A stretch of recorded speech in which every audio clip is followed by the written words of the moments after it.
हरे कृष्णा। तो आप लोग आवाज सुनाई दे रहा है? यस प्रभु जी, हरे कृष्णा। हरे कृष्णा प्रभु जी, दंडवत प्रणाम प्रभु जी। आवाज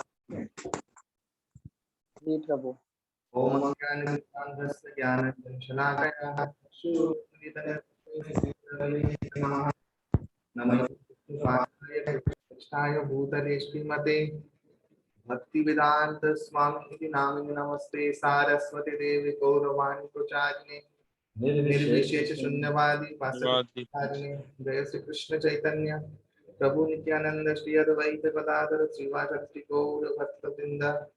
हरे कृष्ण कृष्ण कृष्ण हरे हरे हरे राम राम राम हरे हरे। वाचालं वन्दे वन्दे श्रीगुरुं श्री चैतन्य ईश्वरं श्री परमानन्दमाधवम्। हरि ओम तत्सत्। फलतामृत सर्वस्वं विष्णुभक्तादिविनिश्चितं गीतारङ्गं कृत्वा पुनर्जन्म न विद्यते।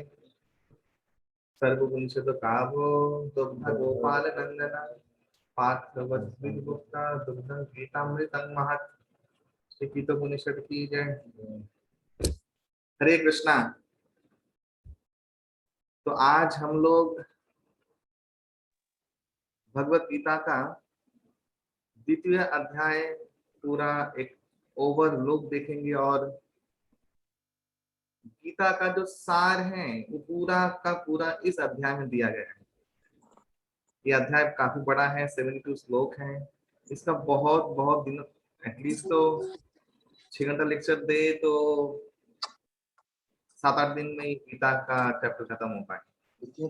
लेकिन समय का अभाव से जितना कोशिश हो सकता है, जितना सार का ही जो तत्व है हम लोग उसको संक्षेप में सुनेंगे। इस अध्याय का नाम है सांख्य योग। कल हम लोगों ने पढ़ा विषाद योग। हर चैप्टर का एक नाम है। हिंदी में शायद किसी और नाम से उसमें लिखा गया है, लेकिन पद्म पुराण और महाभारत में इन सब जो चैप्टर्स है उनका चैप्टर के नाम पे योग लिखा हुआ है। जैसे कि विषाद योग, सांख्य योग, कर्म योग। योग क्या है? योग का अर्थ ये है कि हम भगवान से युक्त हो, परमात्मा से युक्त हो, उसे बोलते हैं योग। आज का विडंबना ये है, लोग गीता पढ़ना चाहते हैं, जैसे सांख्य योग पढ़ना है, सांख्य सीखना है, योग भूल जाना है। कर्म योग समझना है तो कर्म समझना है, योग भूल जाना है। तो ऐसे अपने इच्छा के अनुसार शास्त्रों की व्याख्या सुनना, ये हम लोगों का आदत हो गया है। कुछ दिन पहले मैंने एक बहुत सुंदर वीडियो देखा। एक वीडियो हमारी जगत पवन प्रभु ने भेजा। उस वीडियो में दिया गया है आजकल जो लिबरल हैं, एक तरीके कम्युनिस्ट, वो लोग नया धंधा शुरू किए हैं कि धर्म के नाम पे लोगों को नास्तिक बनाना। वो कैसे? वो है साइंटिफिक एक्सप्लेनेशन करके, उसके महिमा को नष्ट करके साइंटिफिक एक्सप्लेनेशन देते हैं। उसका एक वीडियो मुझे मिला। उस वीडियो में दिखाया गया है कि क्यों एंशिएंट हिंदू लोग सुंदर मंदिर बनाते हैं, गोपुरम के द्वारा, पत्थरों के द्वारा अंदर पत्थर की मूर्ति रखते हैं। क्या होता है? तो उसने साउंड वाइब्रेशन का एक साइंटिफिक थ्योरी दिखाया कि पत्थर की मूर्ति में अगर वैसे साउंड वाइब्रेशन हम लोग बोलते हैं, मंत्र बोलते हैं, तो उसका हमारे बॉडी में इफेक्ट होता है। ऐसा ऐसा सब व्याख्या किया। तो ये व्याख्या तो जगन्नाथपुरी में चलने वाली नहीं है। क्यों? क्योंकि जगन्नाथपुरी में तो लकड़ी के भगवान है। तो वहां पे क्या होता है? वहां मंत्रोच्चारण करने से क्या होता है? तो ये नया सिस्टम धंधा शुरू हुआ है अभी कम्युनिस्ट लोगों का, कि हमारे धर्म को, भगवान को छोड़ के बाकी साइंटिफिकली समझाना। क्योंकि लोग समझते हैं कि अरे इस चमत्कार वमत्कार कुछ नहीं होता तक भी नहीं, भगवान बोल कोई है कि नहीं, भगवान ऐसे कैसे राम लीला की इतना इनका चमत्कार शक्ति है। तो मैं आप लोगों से कहता हूँ, चमत्कार आपके जीवन में कहाँ नहीं है। पूरा दुनिया चमत्कार से ही भरा हुआ है। आप एक गोले में बैठे हुए हैं, उसे बोलते हैं ग्रह। वो ग्रह इतना भारी है लेकिन फिर भी शून्य में तैर रहा है अपने आप ही। क्या चमत्कार नहीं है? आप लोग तो इलेक्ट्रिसिटी यूज कर रहे हैं, आपने इलेक्ट्रिसिटी यूज करने का एक्सेस बनाया है, इलेक्ट्रिसिटी को नहीं बनाया है। एक शक्ति को दूसरी शक्ति में ट्रांसफर किया है, लेकिन वो शक्ति को उत्पन्न नहीं किया है। शक्ति का डेफिनेशन बहुत सुंदर दिया है। शक्ति का नित्यता सूत्र कहते हैं उसे। शक्ति का कोई विनाश नहीं हो सकता। शक्ति एक शक्ति से दूसरी शक्ति में स्थानांतरित हो सकती है, मात्र रूपांतरित हो सकती है। ये डेफिनेशन है, कोई डेफिनेशन ही एक्चुअली नहीं है। सुबह से लेकर रात तक ये बारिश, हाँ, हमारे बॉडी का स्ट्रक्चर, ये सब कुछ चमत्कारों में गिरा हुआ है। अगर हम लोग देखेंगे तो चमत्कार कहाँ नहीं है? तो जो चमत्कार करने वाला है, जो वो मैजिशियन है, हम लोग उसको विश्वास करना नहीं चाहते। तो इधर ही होता है एक ट्विस्ट। इसलिए लोग सांख्य तो सीखते हैं लेकिन योग भूल जाते हैं। कर्म तो जानना चाहते हैं और योग भूल जाते हैं। लोग को प्रैक्टिकल चीज चाहिए, गीता से प्रैक्टिकल चीज, तो वो प्रैक्टिकल चीज सीखेंगे। क्या सीखना है? कैसे घर चलाना है, घर में प्रभु जी हम लोग आगे बढ़े, हम लोग हौसला ना हारे। अच्छा, ये तो वैदिक धर्म में, वर्णाश्रम धर्म पालन में जो विधि दी गई है उसमें तो ऑलरेडी इंक्लूडेड है। इसको अलग से तो गीता में भगवान नहीं बोले हैं। गीता में भगवान ने कहा ऐसा मोटिवेशन दिया है? गीता में भगवान आपको अपने अस्तित्व में स्थित होने के लिए बोले हैं। जो आपका अस्तित्व है वो है आत्मा, और अपने आत्मा को कैसे कल्याण किया जाए, इस प्रभाव से मुक्त किया जाए, उसका उपदेश गीता में दिया है। गीता में कोई प्रैक्टिकल टिप्स मिलने वाला नहीं है। गीता में कुछ ऐसा कुछ मिलने वाला नहीं है जिसका यूज हम लोग मटेरियल लाइफ में कर सकें। Gita is totally spiritual science and for spirit. ये बहुत बड़ा सत्य है। जितना जान ले, समझ जाए, उतना हम लोग के लिए अच्छा है। क्योंकि तर्क वितर्क कुतर्क से कभी सिद्धांत का स्थापना नहीं होता है। सिद्धांत सिद्धांत ऑलरेडी है। उसको एक्सेप्ट करने से, एप्लीकेशन में लाने से हम लोग उसका फल को अनुभूति के स्तर पे ले जा सकते हैं। यही इतना तक ही शास्त्र का सामर्थ्य है।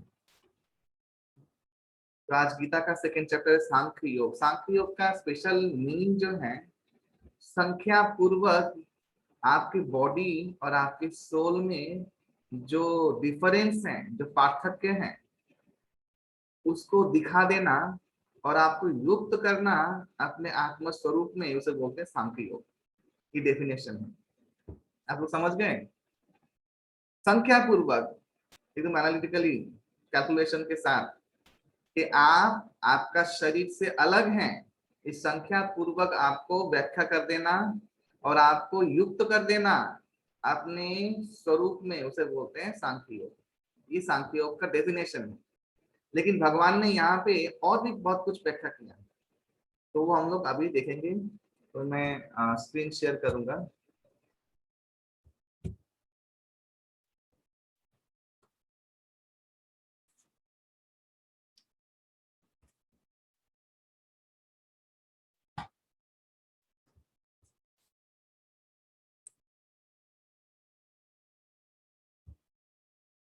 आप सभी लोगों को दिख रहा है? हेलो? जी प्रभु जी दिख रहा है। हाँ प्रभु जी। जी दिख रहा है प्रभु जी। और आवाज क्लियर है ना अभी? हाँ जी। हाँ हाँ हाँ जी जी जी। जी प्रभु जी। तो सांख्य योग, इस चैप्टर में श्लोक संख्या है 72। सबसे बड़ा चैप्टर है गीता का, सबसे बड़ा। क्योंकि इसमें भगवान ने सिर्फ सांख्य योग नहीं, बुद्धि योग, थोड़ा पाठ कर्म योग, निष्काम कर्म योग, सकाम रिजल्ट और सिद्धप्रज्ञ, ये सबसे बड़ा चीज है। ये सिद्धप्रज्ञ जो चीज है, ये हम लोग व्याख्या सुनेंगे अभी। तो भगवान ने इस गीता में, इस चैप्टर में व्याख्या किया है। और उदाहरण जो दिया है वो बहुत सुंदर सुंदर उदाहरण गीता में इस चैप्टर में वर्णन किया गया है। तो श्लोक संख्या 1 से 10 तक अर्जुन का गिनगिनाना है। अर्जुन बार बार बोल रहे हैं गुरु हत्वा ही महानुभावान श्रेयो भुक्तुम भक्षमपि लोके हत्वार्थ कामांस गुरु निहैव भुंज्य भोगान रुधिर प्रदिग्धान। मेरे महानुभाव शिक्षा गुरु के जीवन को मैं हानि पहुंचाकर जगत भोग करने की इच्छा से मुक्त होकर, उससे अच्छा है मैं भिक्षा करके अपना जीवन धारण करूं। वे लोग जो युद्ध करने के लिए आए मेरे गुरु वर्ग के लोग, वे लोग पार्थिव जो सुख है वो भोग करने के लिए अवश्य ही आतुर हैं, उससे मुझे कोई लेना देना नहीं है। लेकिन अगर उनका हत्या करना हुआ तो जितने भी युद्ध के बाद जीतने के बाद जो भी चीज मिलेगा मुझे, वो उनके खून से सना हुआ हो। अभी तक भी वो गिन कर रहा है भगवान के सामने, और भगवान देख रहे हैं कि अर्जुन के अंदर कितना अहंकार छुपा हुआ है। धीरे धीरे करके वो बार बार उस सबको मारने की बात कर रहा है। जो मैंने कल पॉइंट कहा था कि कल अर्जुन ने जब दोनों जो सेना है उसके बीच में रथ को स्थापित किया और भगवान से कहा कि मुझे देखना है, तब वो ये देख के परेशान है कि सामने वाले पार्टी में सब लोग मर जाएंगे, ये सोच के उसे पीछे का जो अपना पार्टी है वो नहीं दिख रहा है। उसे ये समझ में नहीं आ रहा है कि हमारे पार्टी में भी तो बहुत लोग मर जाएंगे। उसे उसका पार्टी वो सामने कौरव लोग हैं, ये मर जाएंगे वो मर जाएंगे, अभी तक भी वही चल रहा है कि मैं ऐसे क्या करूंगा, जीत के भी क्या करूं। जैसे जीत उसने समझ ही लिया है जिसके साथ जीत है। एक्चुअली ये अर्जुन का अहंकार नहीं था, अर्जुन ने ऐसा अभिनय किया, आचार्य लोग कहते हैं, ताकि भगवान एक गीता अर्जुन को दे, क्योंकि अर्जुन अज्ञानी तो नहीं है। अगर जो अज्ञानी होता, अर्जुन क्या प्रश्न आप सुनेंगे गीता में, अर्जुन ने इस चैप्टर में 4 प्रश्न किए, तो प्रश्न जब वो पूछ रहा है उससे समझ में आता है कि व्यक्ति ज्ञानी है कि अज्ञानी है। तो अर्जुन अज्ञानी तो नहीं था। ये सब एक नाटक था, ड्रामा का पार्ट था, ताकि गीता भगवान के द्वारा निकली और सभी जगत का कल्याण हो गीता सुनने मात्र से। लेकिन अर्जुन एक बात में बार बार भगवान को उकसा रहा है कि ये जीत के मेरा हम लोग का लाभ क्या होगा। अर्जुन हताशाग्रस्त हो गया है। भगवान ये सुनने के बाद भगवान ने एक बहुत सुंदर निर्णय और सिद्धांत दिया। पहला लेसन है इस चैप्टर का, वो है देखो अर्जुन,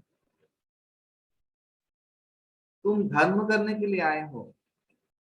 भागवतम में एक श्लोक है, उसे बोलते हैं धर्मस्य अपवर्गस्य धर्मस्य अपवर्गस्य कामो लाभाय हि स्मृता नास्ति धर्म कांतस्य कामो लाभाय हि स्मृता। कि धर्म धर्म अगर आपको करना है, पालन करना है, तो उसमें कामो लाभ, अपने काम और अपने लाभ के लिए धर्म करना नहीं चाहिए। क्योंकि काम और लाभ के लिए अगर धर्म किया जाए तो धर्म धर्म नहीं रहता, वो बिजनेस हो जाता है। ये पहला शिक्षा। तो तुम धर्म करने के लिए आए अर्जुन, तुम ये सब भोग करोगे, ये करोगे, इसका इसका तुम प्लानिंग रिजल्ट जो तुमने सोच लिया है, तो वो रिजल्ट तो तुमने अपने आप से सोच लिया है। तुम बार बार ये क्यों सोच रहे हो कि वो भोग करके क्या, तुम भोग क्यों करना चाहते हो? तुम धर्म युद्ध करो, उसके बाद धर्म प्रतिष्ठा करो, उसके बाद जो होगा नहीं होगा मेरे मेरे ऊपर छोड़ दो। तुम्हें ये जो तुम रिजल्ट को पहले सोच ले रहे हो, ये तुम कैसे निर्णय ले रहे हो? तुम कैसे अपना को कर्ता मान ले रहे हो, जबकि समस्त जगत मेरी इच्छा से व्याप्त है। यहाँ पे एक चीज मेरी इच्छा के विरुद्ध नहीं होता। तुम बार बार अपनी इच्छा को प्राधान्य दे रहे हो और अपने आप को कर्ता मान, डूअर मान रहे हो, और उसका रिजल्ट भोग करने की बार बार बात कर रहे हो। ये पहला शिक्षा। हम लोग भी ऐसा करते हैं, हम लोग डे ड्रीमर हैं। कुछ करने से पहले अरे ऐसा होगा ऐसा होगा, हम लोग ये करेंगे, हम लोग प्लानिंग बना रहते हैं। हम लोग समझते हैं कि हम लोग करता है और रिजल्ट मिलेगा ये अपने क्या बोलते हैं कैलिबर से मिलने वाला है। तो हम लोग ऐसा एक दुनिया बना लेते हैं तो ऐसा ऐसा होगा, और अगर रिजल्ट नहीं मिलता है तब हम लोग भयानक दुखी हो जाते हैं। कि हमारे सोच में ही है, एक डेवलप हो गया है। तो यहाँ अर्जुन बार बार यही चीज कह रहा है, बार बार यही चीज कि ऐसा होगा तो ये लोग तो ऐसा हो जाएंगे, हम लोग जीत जाएंगे, तो ये सब खून इनसे इनके खून से रंगा हुआ होगा, मैं क्या करूं भगवान। तब भगवान के पास शरणागत हो जाता है और भगवान को अपना गुरु बनाता है। समझ में नहीं आ रहा कि क्या होता है।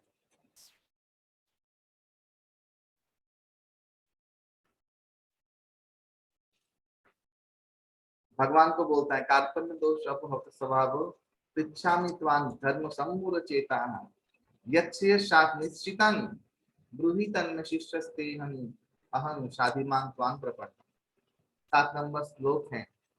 धर्म सम्मूढ़ चेता, क्या धर्म है क्या अधर्म है, मैं अभी इसका ज्ञान को डिफरेंशिएट नहीं कर पा रहा हूँ। हे शाधिमां त्वां प्रपन्नः, मैं तुम्हारा शरणागत हूँ, मैं तुम्हें गुरु मानता हूँ भगवान, आप मेरा मार्गदर्शन।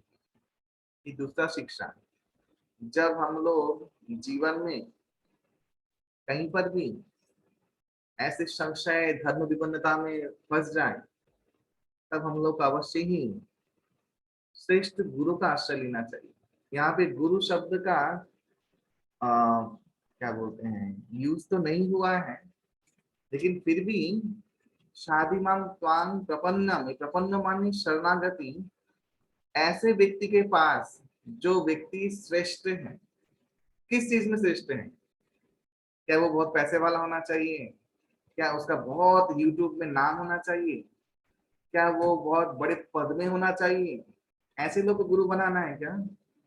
ना, श्रेष्ठ होना चाहिए। ये वेद कहता है तद विज्ञानम एवं गुरु अभिगच्छेत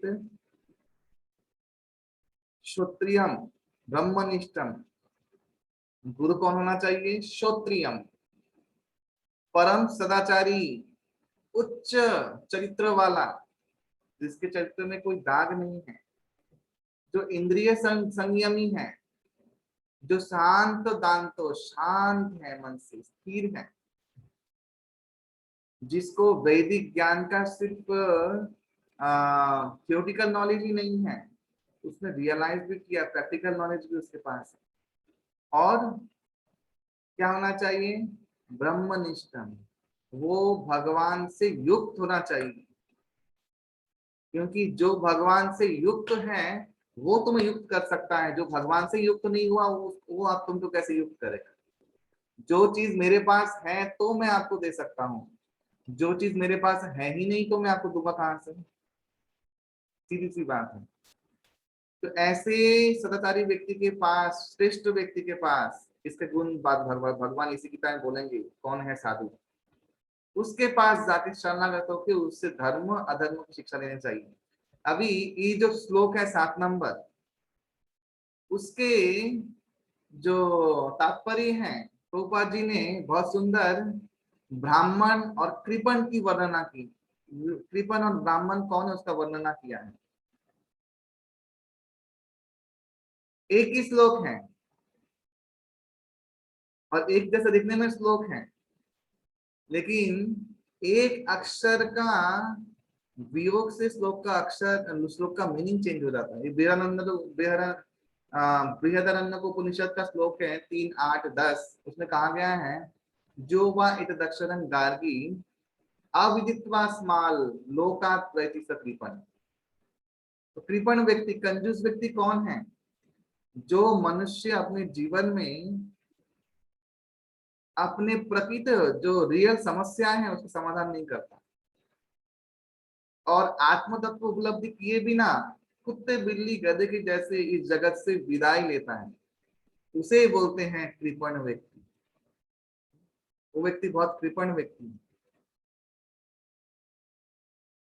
और फिर इसका उल्टा में बोल रहे हैं कि कौन फिर कृपण नहीं है, ब्राह्मण है कौन?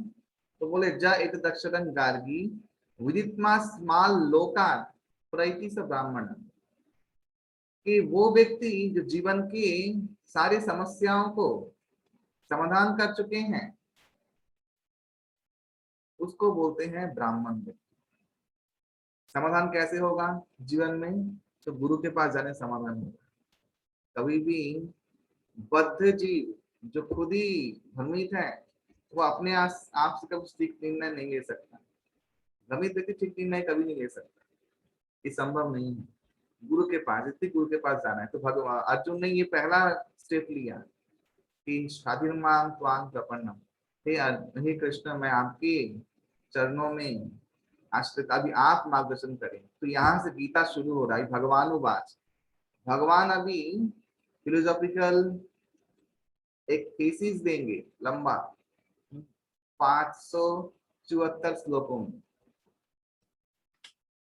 तो सांख्य ज्ञान का मुख्य विषय श्लोक संख्या 11 से 30 तक दिया है। यहाँ पे क्या है, भगवान ने पहले ही बोला अकारण शोक करना अनुचित है, प्रत्येक आत्मा शाश्वत है और देह का परिवर्तन स्वाभाविक है। श्लोक संख्या 14 और 15 में द्वंद्व को सहन करना और समभाव रखने का विधा दिया है भगवान। तभी हम लोग इसका डिटेल पढ़ेंगे। यहाँ पे सांख्य योग का वर्णन ये 11 से 30 के बीच में ही हुआ है। सांख्य योग यानी आत्मा और आपके शरीर में भेद, उसे बोलते हैं सांख्य योग।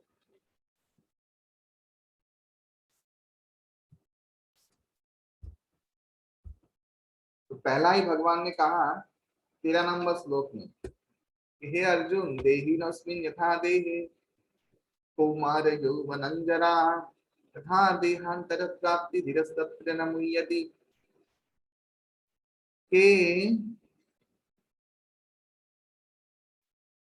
हे अर्जुन, देही यानी आत्मा, देही जैसे देह के अंदर कुमार यौवन जड़ा के माध्यम से उसका रूप परिवर्तन करता है, मृत्यु काल उपस्थित होने पर वो आत्मा यानी देही एक देह छोड़कर दूसरे देह में स्थानांतरित हो जाता है।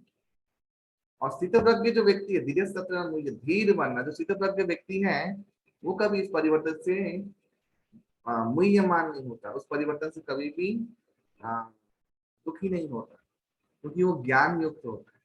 यहाँ पे धीर शब्द जो है ये बहुत इंपॉर्टेंट है। धीर यानी जो व्यक्ति इस ज्ञान में स्थिर विश्वास के साथ स्थित हो गया उसे बोलते हैं धीर व्यक्ति। तो ये धीर व्यक्ति जो यहाँ पे यूज किया गया इसे बोलते सांख्य योगी व्यक्ति, यानी जो देह और आत्मा का भेद जानता है। आप सभी लोग, ऐसा कोई पृथ्वी में नहीं है, कोई पशु भी नहीं है जो मृत्यु से डरता नहीं है, ऐसा कोई व्यक्ति नहीं। यहाँ पे मृत्यु का वर्णन इस तरीके से किया गया है कि एक शरीर से दूसरे शरीर की यात्रा को, जो पुराना शरीर छोड़ना है उसे मृत्यु कहते हैं। शरीर का मृत्यु होता है, आत्मा का मृत्यु नहीं होता। आत्मा शाश्वत है, वो शक्ति है। भगवान आगे जाके भी कहेंगे गीता में,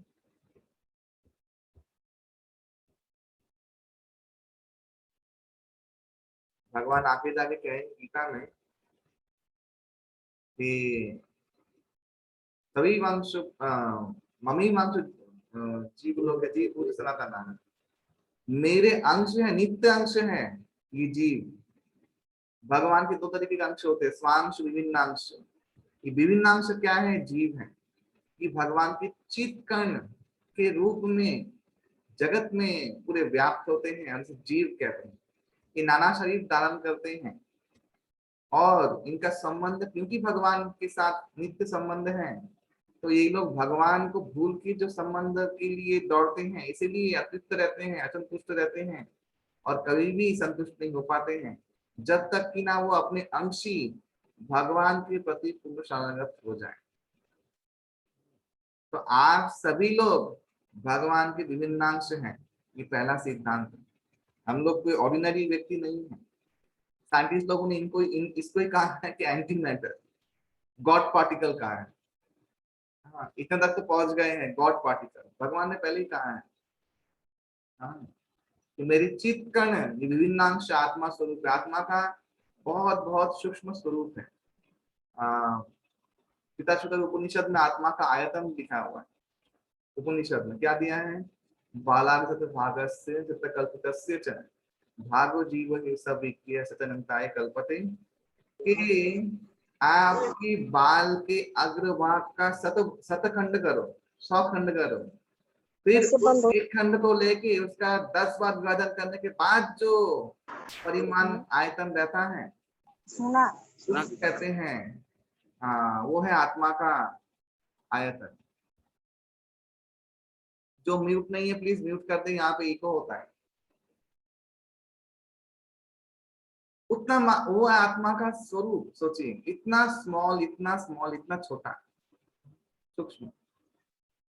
उसके बाद भगवान 14 नंबर श्लोक में कहे हैं, मात्रा स्पर्शास्त्र कंते दुखदा आगमो पारित भारत है कि हे कौनते है, इंद्रिय के साथ विषय संयोग से अनित्य सुख और दुख का अनुभव होता है। ये बहुत सुंदर व्याख्या है कि हमारे जो सेंसेस हैं, इसके साथ सेंस ऑब्जेक्ट का जो संयोग होता है, वही दुख शुरू होता है।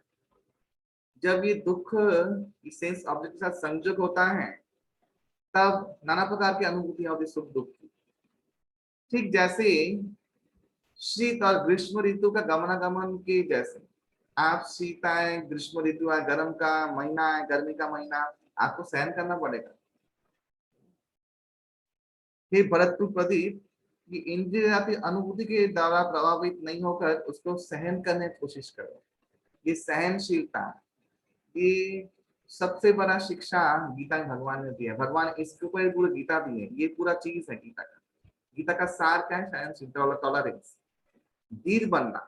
यानी हम लोग सहनशील बने और जितने भी सुख और दुख जो परिवर्तन हो रहे हैं हमारे साथ, उन सब कारण खोजे। बुद्धिमान व्यक्ति कारण सोचता है, क्यों है मेरे साथ ऐसा हुआ, और उसके बाद उसको सहन करते हुए इस समस्या को और भुगतना ना पड़े, उसका समाधान करे।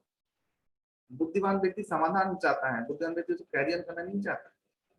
लेकिन जो अल्प बुद्धि वाले होते हैं, वो हमेशा उस समस्या का समाधान करने की इच्छा तो छोड़ो, समस्या का समाधान करने का जो नए नए उपाय ढूंढते हैं, वो एक और समस्या लेके आता है जीवन में। ये हमारे जीवन के अभी सत्य बन चुका है। तो ये 14 और 15 नंबर श्लोक में इस सहनशीलता का भगवान ने उपदेश दिया कि अर्जुन, तुम अपने ये जो संगी संबंधी को बोल रहे हो मारोगे, ये लोग तो शरीर है, इनकी आत्मा को तुम कभी मारने, तुम शरीर को मार सकते हो, लेकिन क्योंकि ये शरीर जब तक इन लोगों का रहेगा, तब तक धन प्रतिष्ठा नहीं हो सकता। और रही बात आत्मा की, आत्मा को भी मार नहीं सकता। अवश्य ये धर्म युद्ध है, इनकी आत्मा की अच्छी गति होगी, तुम युद्ध करो, और तुम ये सब जो व्यक्तिगत जो सुख दुख तुम अनुभूति उसको सहन करो फॉर अ टाइम भी। तो आइए चलते हैं, अभी आत्मा क्या है, सांख्य योग का पूरा ज्ञान है। तो एक एक करके सब लोग पढ़ेंगे हम लोग। तो पहला सुरेश कुमार जी आप पढ़िए। सुरेश कुमार जी आपको बोल रहा हूँ, आप पढ़िए।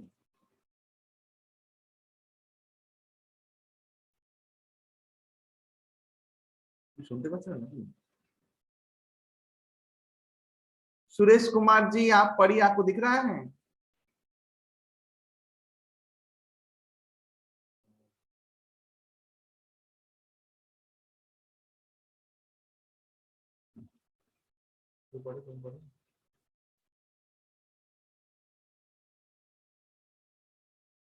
आत्मा कभी नहीं मरती। फर्स्ट, न जायते न जयाते मृते वा कदाचित। आत्मा का न कभी जन्म होता है, न कभी मृत्यु। नेक्स्ट, नायं भूत्वा भविता वा न भूया। वह कभी अस्तित्व में नहीं आया है, न आता है और नहीं आएगा। थर्ड, भजो नित्य शाश्वतोऽयं प्राणो, सदैव विद्यमान और अति प्राचीन है। फोर्थ, न हन्यते हन्यमाने शरीर, शरीर के नष्ट हो जाने पर भी इसका कभी नाश नहीं होता। Thank you, thank you. तो ये 20 नंबर श्लोक है, आप देख सकते हैं गीता में 19 से लेके 25 तक जो श्लोक है, इसका अमृत वर्षन। ये श्लोक शास्त्रों में कहा गया है कि अगर कोई मरने वाला है कोई मरने वाला है, ये 19 से 25 तक का श्लोक आप उसके सामने अगर बोलते हैं तो उसको मृत्यु के भय से मुक्ति मिल जाती है। इसलिए इसको अमृतमय यात्रा में सहायता होती है, शास्त्र में महात्मा क्या है। तो 20 नंबर वो साउंड ठीक से नहीं आ रहा है। हरे कृष्ण। हरे प्रभु, आलोक प्रभु का म्यूट करना पड़ेगा। हेलो, ठीक आ रहा है अभी आवाज? এখন ঠিক আছে তো। तो इसे बोलते हैं अमृत वर्षा श्लोक, श्लोक संख्या 20 से 25 तक का, 19 से 25 तक का। शास्त्र में कहा गया है श्लोक का महात्मा है, बहुत महात्मा है। अगर कोई कोई आपके घर में परेशानी हो रही, कोई मर रहा है, कोई व्यक्ति आप देख रहे हैं, तो इस श्लोक का, इन सब श्लोकों का पाठ करने से उसको मृत्यु भय से मुक्ति मिलती है, ऐसा शास्त्रों में कहा गया है। और वो निर्भय होकर मृत्यु को वरण करता है और अपने अमृतमय यात्रा में गमन कर, इसलिए अमृत वर्षा श्लोक कहा गया है इसको। ऐसा श्लोक कठोपनिषद में दिया गया है। यहाँ पे बहुत सारा श्लोक भगवान ने जो उच्चारण किए हैं वो उपनिषद से, कठोपनिषद में मिलता है, इसलिए इसको गीतोपनिषद भी कहा जाता है, क्योंकि उपनिषद स्टाइल में ही इसका वर्णन हो रहा है। तो न जाए तो नियत कदाचित, कभी मरता नहीं है, ना जन्म होता है, इसका जन्म भी नहीं होता है। इस शरीर में आता है, थोड़ा दिन रहता है और फिर चला जाता है। और अजो नित्य शाश्वत अयन पुरानो, ये नित्य है, शाश्वत है और पुरातन है। आत्मा नित्य, हम सभी लोग नित्य हैं। हम लोग ऐसा, भगवान आगे जाकर भी कहेंगे कि अर्जुन ऐसा कोई दिन नहीं था कि तुम नहीं थे, मैं नहीं था, हाँ, और ये लोग भी नहीं थे, ऐसा कोई दिन नहीं गया।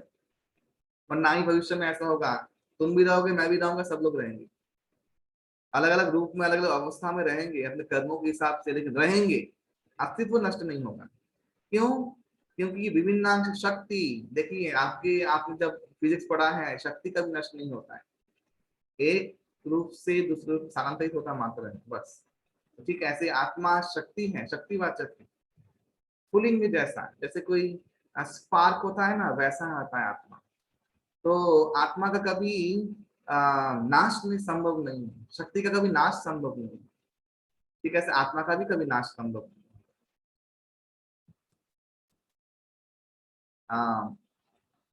हर्ष जरा पढ़ोगे?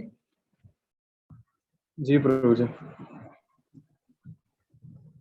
श्लोक संख्या 23 से 25। आत्मा शाश्वत है। नैनम, आवाज ऑडिबल है ना प्रभु जी? हाँ। नैनम छंदती शास्त्राणी, न शस्त्र से काटा जा सकता है। नैनम देहति पावक, न अग्नि से जलाया जा सकता है। न चैनम कल्यदयंती अपो, न जल से सिक्त किया जा सकता है। न शोष्यति मारुतः, न वायु के वेग से प्रभावित हो सकता है। अच्छेद्यो अयम अदाह्यो अयम, न क्षति पहुंचाई जा सकती है, न ही जलाया जा सकता है। अकेलेज्ञो आशोष एवच, यह अघूलनशील है तथा इसे सुखाया भी नहीं जा सकता। म्यूट कर दो। तो यहाँ पे गलती किया है, हमारे जो स्लाइड मेकर है वो अग्नि, अन्नी, एक्चुअली अन्नी नहीं, बन्नी माने आग होता है, लेकिन अग्नि होगा यहाँ पे, तो अन्नी लिख दिया है इसने। खैर वो प्रिंटिंग मिस्टेक, माने सॉरी, कुछ मिस्टेक हुआ है यहाँ पे टाइप करने में, टाइपिंग मिस्टेक है। तो ये है आत्मा का स्वरूप। जो आत्मा इतनी सूक्ष्म है, शक्ति, अभी आप देखिए, साइंटिफिकली सोचिए, क्या आप इलेक्ट्रिसिटी को कुछ नुकसान पहुंचा सकते हैं? क्या आप आग को कोई नुकसान पहुंचा सकते हैं? कभी भी नहीं। आग के ऊपर बम मारोगे तो आग और फैल जाएगा, आग और बढ़ जाएगा। हाँ इलेक्ट्रिसिटी के ऊपर के प्रहार करने जाओ लोहे से, आपका हरी बोल हो जाएगा, जय सिया राम हो जाएगा। हाँ, तो ऐसे करके शक्ति को ऐसे भी नाश कर नहीं सकता कोई। तो भगवान ने वही कहा है यहाँ पे कि इस आत्मा को कोई किसी तरीके से कुछ नुकसान पहुंचा नहीं सकता। अभी मेरे लेक्चर सुनने के बाद आप लोग खून करने निकल मत जाना कि मैं तो शरीर को मार रहा हूँ, आत्मा तो शाश्वत है। लेक्चर देने का मतलब ये नहीं है चलो मर्डरर बन जाए, आज से सबको गोली उड़ा देंगे, गोली से उड़ा देंगे, ऐसा नहीं है। अनिमेश है क्या अस्तित्व में? जी प्रभु जी। हाँ पढ़िए।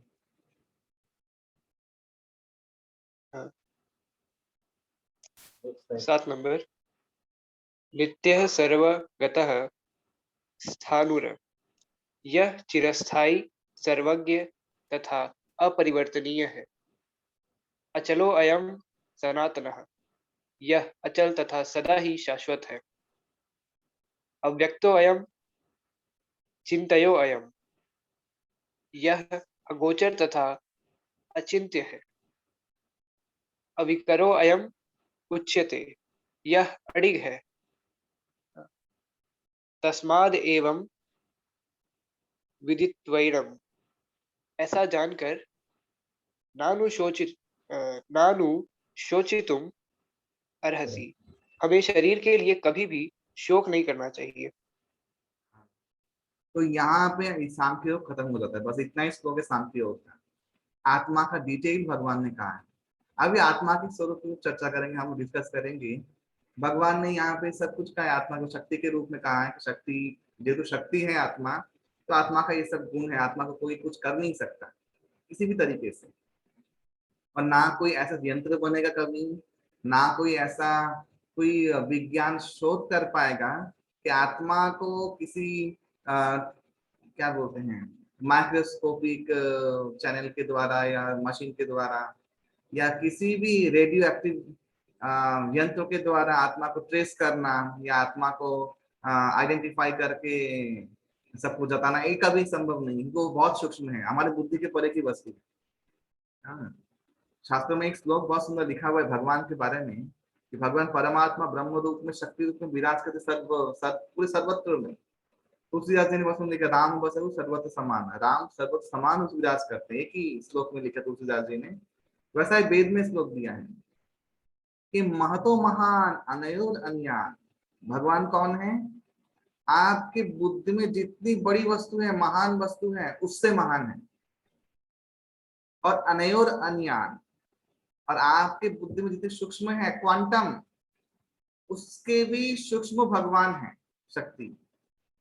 ये भगवान का डेफिनेशन दिया गया वेद में, ऋग्वेद में।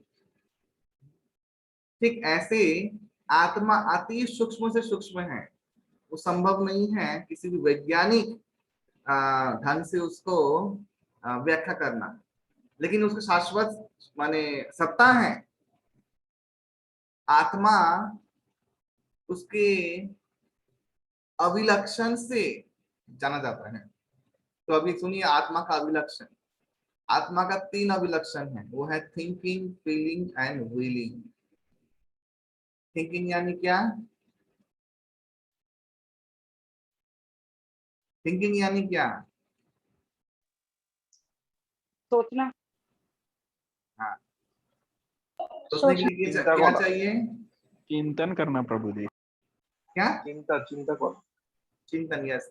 लेकिन चिंतन करने के लिए क्या चाहिए? क्या चाहिए आपको? चिंतन कहाँ से होता है? बॉडी के कौन से पार्ट से होता है चिंतन? सोच। माइंड से गुरुजी। हाँ, माइंड से होता है, मन से होता है। मन बॉडी के किस पार्ट में है पता सकते हैं आप लोग?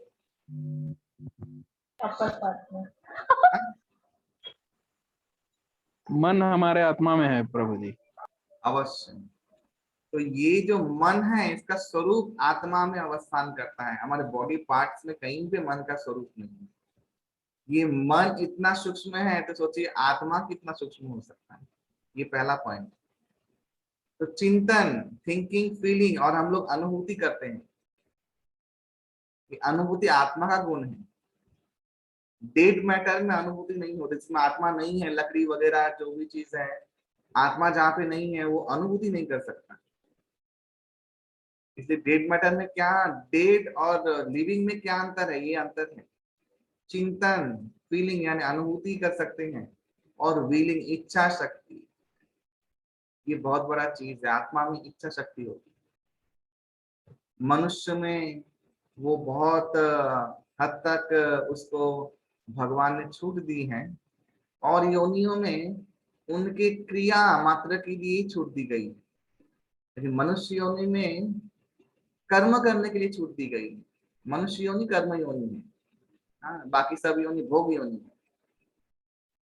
तो ये आत्मा का स्वरूप हम लोग इस तरीके समझ पाते हैं कि थिंकिंग, फीलिंग, विलिंग, ये तीनों चीज ही हमारे बॉडी में कहीं पे नहीं है। कोई कहेगा ब्रेन में है, पिट्यूटरी है, कोई कहेगा ब्रेन का ग्रे मैटर है। एक्चुअली जिसके ब्रेन में जो ये बोल रहा है साइंटिस्ट ग्रे मैटर है, उसके उसका ब्रेन में सभी ग्रे हैं, सब मैटर है, मैटर ही मैटर है उसमें। तो साइंटिस्ट, हाँ, चीटर, साइंटिस्ट और चीटर एक ही नाम है। तो इसका अस्तित्व कहीं भी खोज के दिखाने के लिए, वो लोगों को मूर्ख बनाना तो आसान है, बोल दिया, एक बड़ा नाम दे दिया, ग्रे मैटर है, वहां पे है। अच्छा बताओ तो जरा सा कहाँ पे है, कौन से अंग में चिंतन होता है, दिखाओ तो, शनिचर को दिखाओ जरा सा। कोई ये प्रश्न नहीं पूछता है। इसलिए साइंटिस्ट लोग बहुत उटपटांग शिक्षा देके चले जाते हैं। प्रभुपाद जी एक बार विदेश में थे, श्री प्रभुपाद जी। हम लोग जितना माने प्रश्न और संदेह हमारे शास्त्रों में ही रखते हैं, बाकी जो यवन लेक्चर लोग जो सिखा रहे हैं साइंटिस्ट लोग, हम लोग पूरा विश्वास रखते हैं, क्योंकि नरक में लेके जाने वाले हैं ना। आपके फ्रेंड है तो हम लोग के फ्रेंड है, इसीलिए नरक में लेके जाएंगे, इसलिए हमें पूर्ण विश्वास होता है नरक में लेके जाना ही है इन लोग।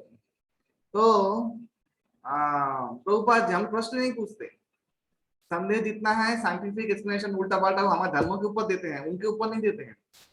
उनका इतना फेक थ्योरी चलता है जो मैंने कल सुनाया। तो प्रभुपाद जी से पूछा किसी ने, प्रभुपाद जी लेक्चर दे देते हैं न्यूयॉर्क में, सॉरी वेस्ट वर्जीनिया में, वर्जीनिया यूनिवर्सिटी में लेक्चर देते, बहुत बड़ा, सब लोग आए थे। प्रभुपाद जी आत्मा के बारे में ही बोल रहे थे, गीता के बारे में बोल रहे थे। तो किसी व्यक्ति ने पूछा, वो लेक्चर नहीं सुना। तो हम लोग तिलक करते हैं, तिलक स्वरूप धारण करते हैं। तो प्रभुपाद से पूछा कि what is that mark on your forehead, आपके सामने वाले हेड में क्या ये मार्क है। तुरंत प्रभुपाद जी ने उत्तर दिया उसको कि आपके गले में क्या लटक रहा है, यानी टाई। अच्छा आप लोगों को किसको पता है टाई क्यों पहनते हैं, क्या कारण है टाई पहनने का, कौन बोल सकता है?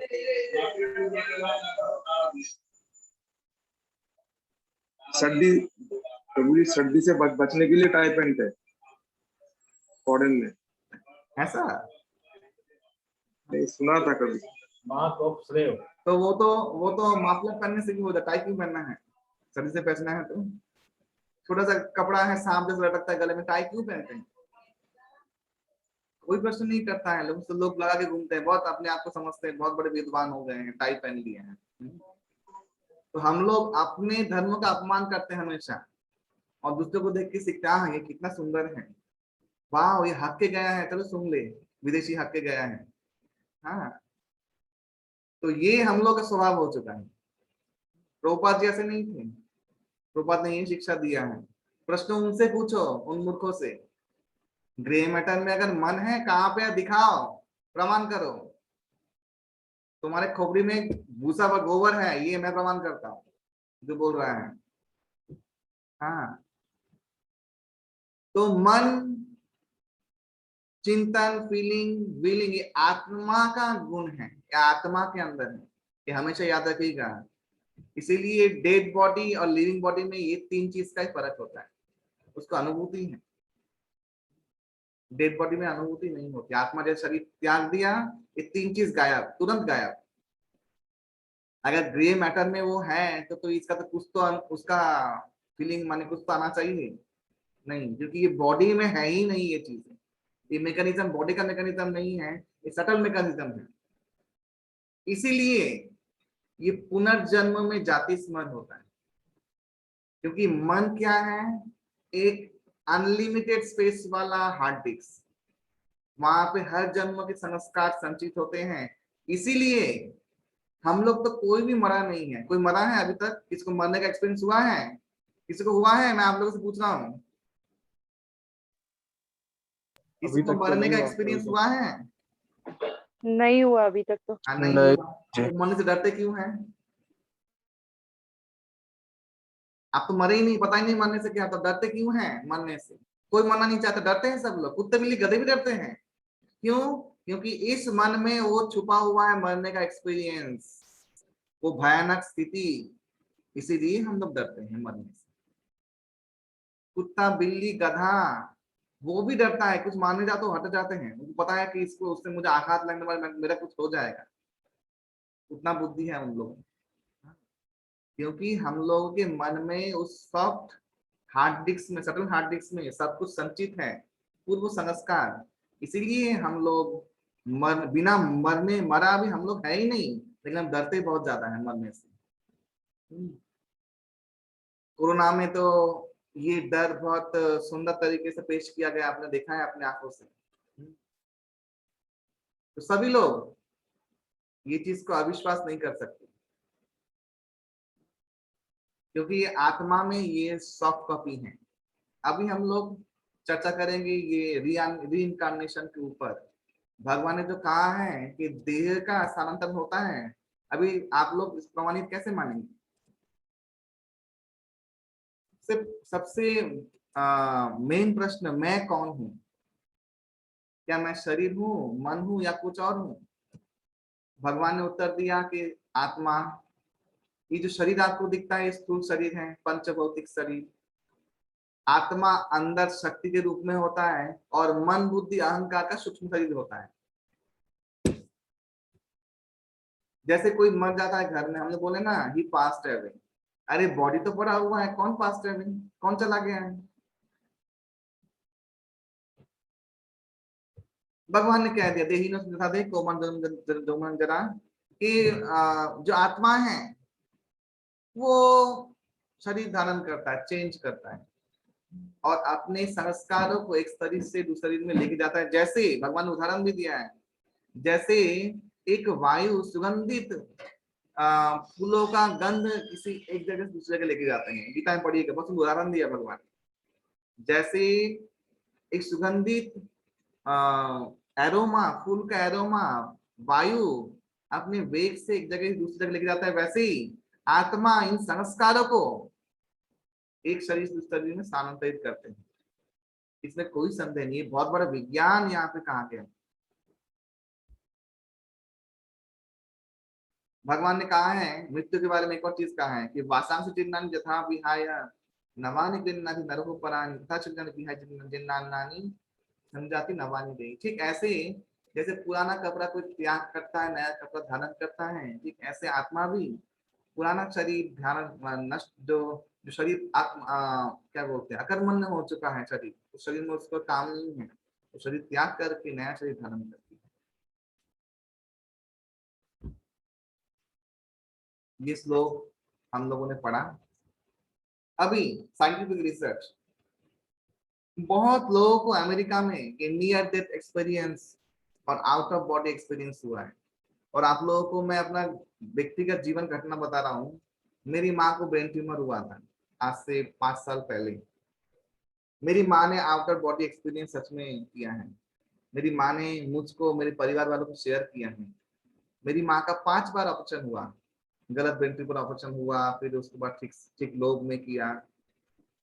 मेरी माँ ने खुद देखा है कि मेरी माँ का ऑपरेशन हो रहा है, वो माँ मेरी खुद देख रही है।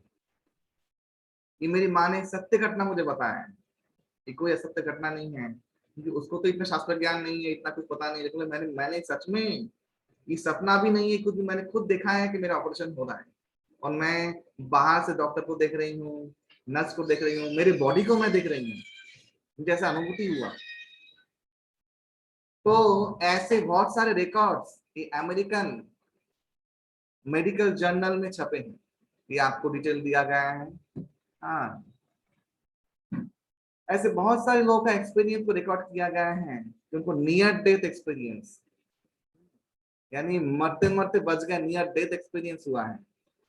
उन्होंने डेथ होने के बाद बहुत लोग जीवित हुए हैं, उनको नियर डेथ एक्सपीरियंस हुआ है, और बहुत लोग को आउटर बॉडी एक्सपीरियंस हुआ है। मेरी माँ का सत्य घटना है।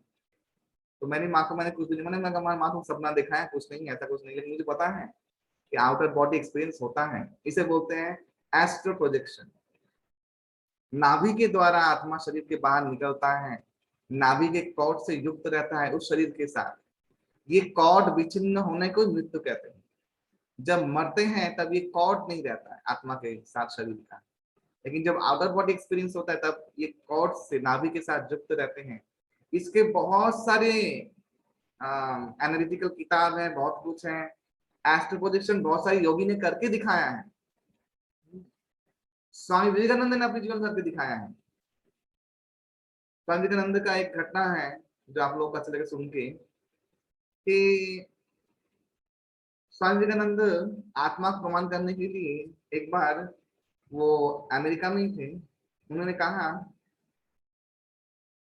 कि क्योंकि वो प्रमाणित करना चाहते थे शास्त्र के सिद्धांत को, इसलिए कि कितना सत्य है हमारा शास्त्र। तो एक साइंटिस्ट मिलने के लिए आया उनके पास, तो बोले मैं आत्मा का सिर्फ प्रमाण करूंगा अपने द्वारा ही, मैं आपको सारी डिटेल बता सकता हूँ, आप कल आइएगा, मैं कल आपको सारी डिटेल बताऊंगा अपने गले में क्या क्या किया।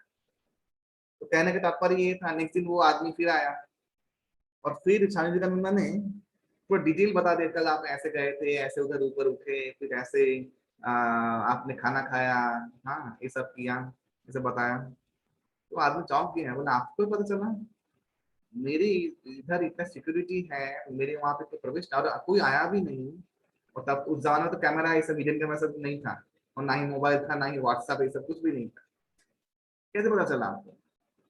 बोले मैं कल खुद अपने एस्ट्रो बॉडी के फॉर्म में आपके साथ गया था और मैंने ये सब देखा और मैं आया और मैंने अपने आंखों को देखा है, देख के आपको मैंने बोला है। स्वामी विवेकानंद के पास स्थिति थी।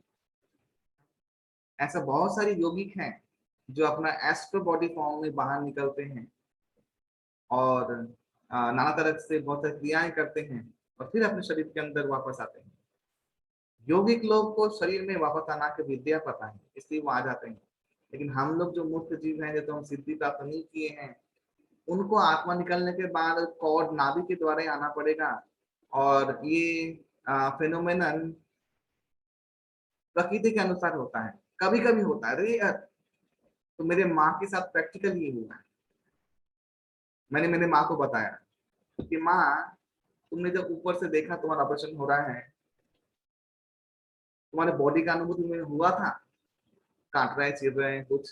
बोले नहीं, एकदम नहीं हुआ था। मैं देखा कि ऐसे ऐसे, मैं डॉक्टर को माँ ने बताया भी था कि मैंने आपको देखा ऑपरेशन करते हुए। ये घटना सत्य घटना है, जिसे बोलते हैं आउट ऑफ बॉडी एक्सपीरियंस। अभी सारे साइंटिस्ट लोगों ने क्या कहा है हम लोग एक एक पढ़ेंगे। तो कौन पढ़ेगा? Animesh. Yes, Prabhuji. The connection between karma and reincarnation. Like Newton's third law of motion, the law of karma says that for every action there is a reaction. Act good, get good facilities. Act bad, get bad facilities. In the Republic 617e, Plato paraphrased the same principle. God is blameless. Man has chosen his own fate, and this is by his actions. The biblical equivalent would be, as you sow, so shall you reap. Scientist लोगों ने इसको अस्तित्व को स्वीकार किया है, आत्मा की थ्योरी के ऊपर स्वीकार किया है। तुम ऐसे कर्म करो, तुम्हें नेक्स्ट डे वैसा मिलेगा। तुम्हें बहुत सोने की, बहुत लेजी हो, तुम्हें बहुत सोने का मन करता है, तो नेक्स्ट शरीर तुम्हें पोलर बियर का मिलेगा, चिंता मत करो। तुम्हें बहुत मांस खाने की इच्छा होती है, तो नेक्स्ट शरीर तुम्हें मांसाहारी जानवर का मिलेगा, कोई संदेह नहीं है। तो जैसा तुम्हारा एक्टिविटी होगा वैसे तुम्हारा नेक्स्ट डेस्टिनेशन होगा। ये आत्मा के देहांत तक के ऊपर में इन्होंने कहा है। बहुत सुंदर 5 लाख मेमोरीज है, इस यूनिवर्सिटी में रिकॉर्ड किया गया है आयन स्टीवेंसन के द्वारा। अभी मैं घटना आप लोग को सुनाता हूँ शांति देवी का। ये बहुत फेमस घटना है पुनर्जन्म की। घटना तो बहुत सारी है, लेकिन ये इतना एक्यूरेट है कि कोई साइंटिफिक थियोरिकल के द्वारा साइंटिस्ट ने इसको मिस डिस्प्यूट नहीं कर पाए। इसीलिए मैं ये वाला घटना ले रहा हूँ।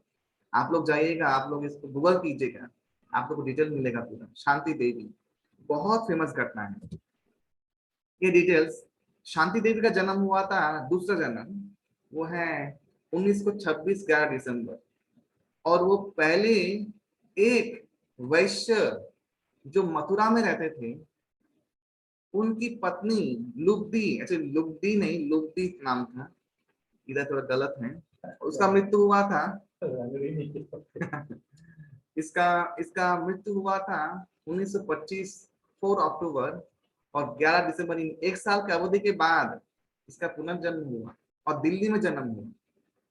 तो ये घटना ऐसी है कि लुब्धि देवी जो थी, जो पुनर्जन्म मतलब उसका पहला जन्म था, तो उसका उसका घर आज भी है, वो है मथुरा में द्वारकाधीश टेम्पल है, उसके पास ही चौबाइन के घर में जन्म हुआ था।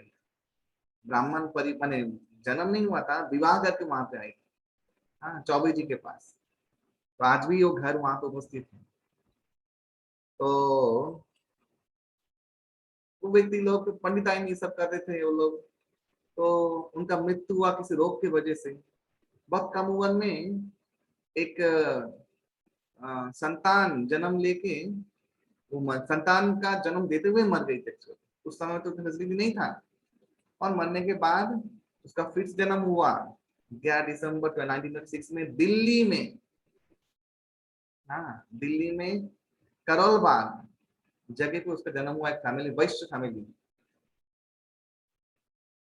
फिर जब वो 3 साल की थी तो वो ब्रज की भाषा बोलती थी, जैसे हम लोग मथुरा में जो भाषा बोलते, क्या कर रहे हैं, कहाँ को जा रहे हैं, ऐसा भाषा, हिंदी नहीं बोलती थी, इस भाषा बोलती थी।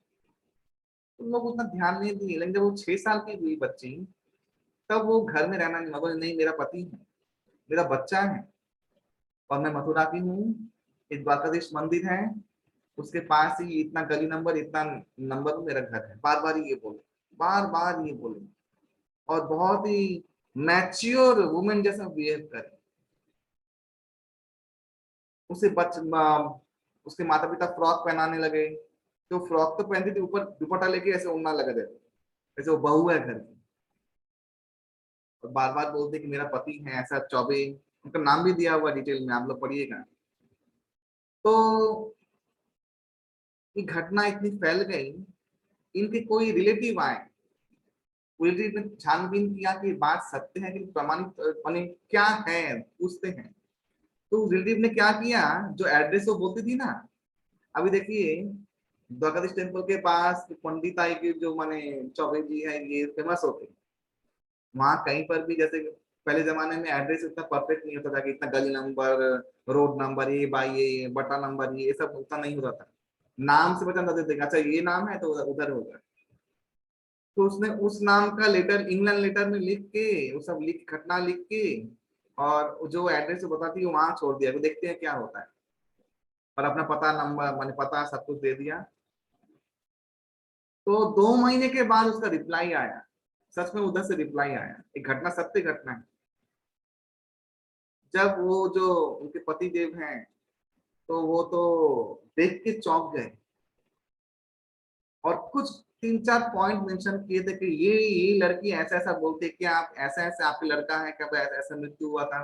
अच्छा मृत्यु का समय ठीक बोलती है कि मेरा कार्तिक के महीने में मरण हुआ था, ये बोला है, अक्टूबर था, कार्तिक का महीना था, कि मेरा मृत्यु कार्तिक के महीने में, डेट तो नहीं बोल पा रही, कार्तिक के महीने में मरी थी। हाँ, ये बोल रही है कि आपके घर में ऐसा ऐसा हुआ है, तो आप कांटेक्ट कीजिए। वो आदमी आया, साथ में बेटा भी लाया, और अपने पिताजी को भी लेके आया, अपने एक और रिलेटिव को भी लेके आया। घर में आया और जैसे ही घुसा, अच्छा इससे पहले क्या हुआ, इन लोगों ने प्लानिंग किया। जब ये लोग आए, माने जो माने मथुरा से दिल्ली के लिए इसके पति लोग आए, तो पहले तो इसके पति को नहीं दिखाया, पहले दूसरे किसी और को दिखाया, बोले देखो तुम्हारे पति आ गए, देखो मैं लेके आए। तो देख के बहुत गुस्सा है, बोले ये मेरा पति नहीं है। ऐसे 3-4 बार चेंज करने के बाद सही पति को लेके आए, तब घूंघट छुपा लिया, प्रणाम किया। तो देख के सब लोग आश्चर्यचकित हो गए, ये क्या हुआ, पहचान कैसे लिया, और बहुत रोने लगी। और फिर उस पति को तो एहसास हो गया कि हाँ यही युवती है, ये और कोई नहीं है। उसने फिर अकेले में बात करने की कोशिश की, तो अकेले में जब बात किया तो ये लड़की बहुत गुस्सा हो गई। क्यों गुस्सा हुई पता है?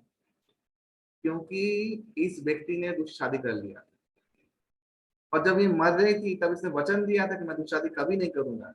लेकिन लड़के लोग तो कुत्ते की जात होते हैं, आप जानते ही हैं, यहाँ वहां मुंह मारना,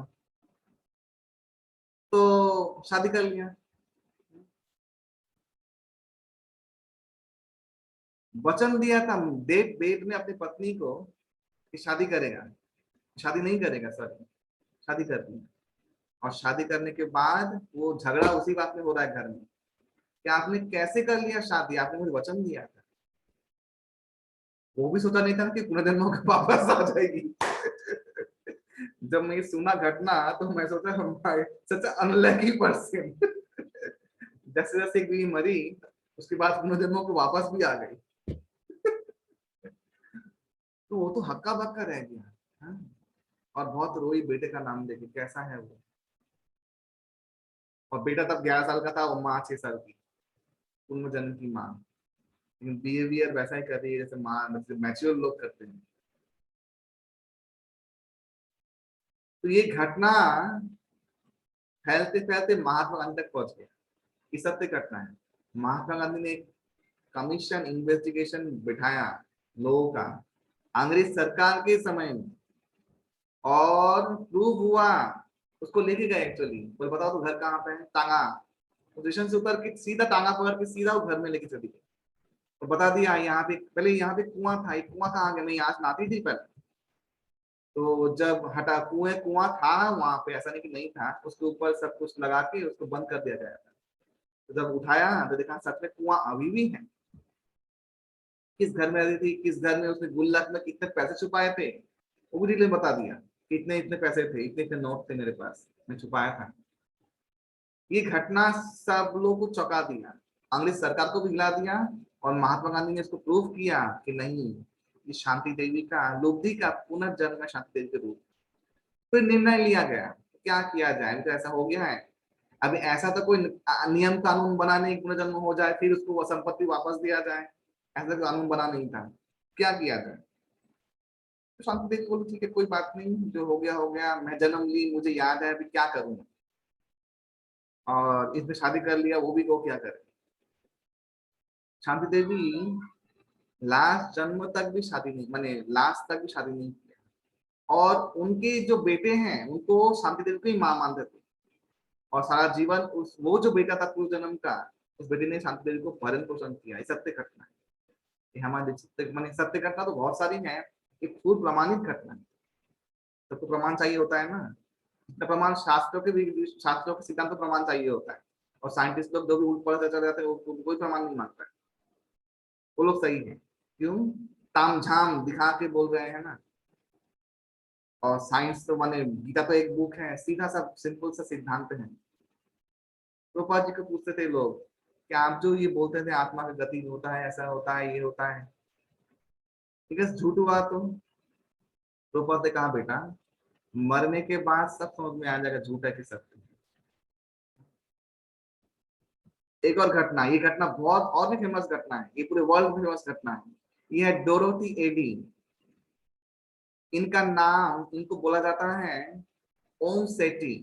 ये फाराओ सेठी की अबाइडस इजिप्शियन टेम्पल की प्रीस्ट थी एक जमाने। और फिर जन्म हुआ ब्रिटेन में। लेकिन ये भी बचपन से ही इजिप्शियन भाषा में कुछ बोलती थी। जब पहली बार इनके माता पिता उसको लंदन म्यूजियम में लेके गए तो इजिप्ट का वो अबाइडस टेम्पल देख के बोला दिस इज माय होम। और बाद में इसका बहुत रिसर्च हुआ। इन माताजी ने जो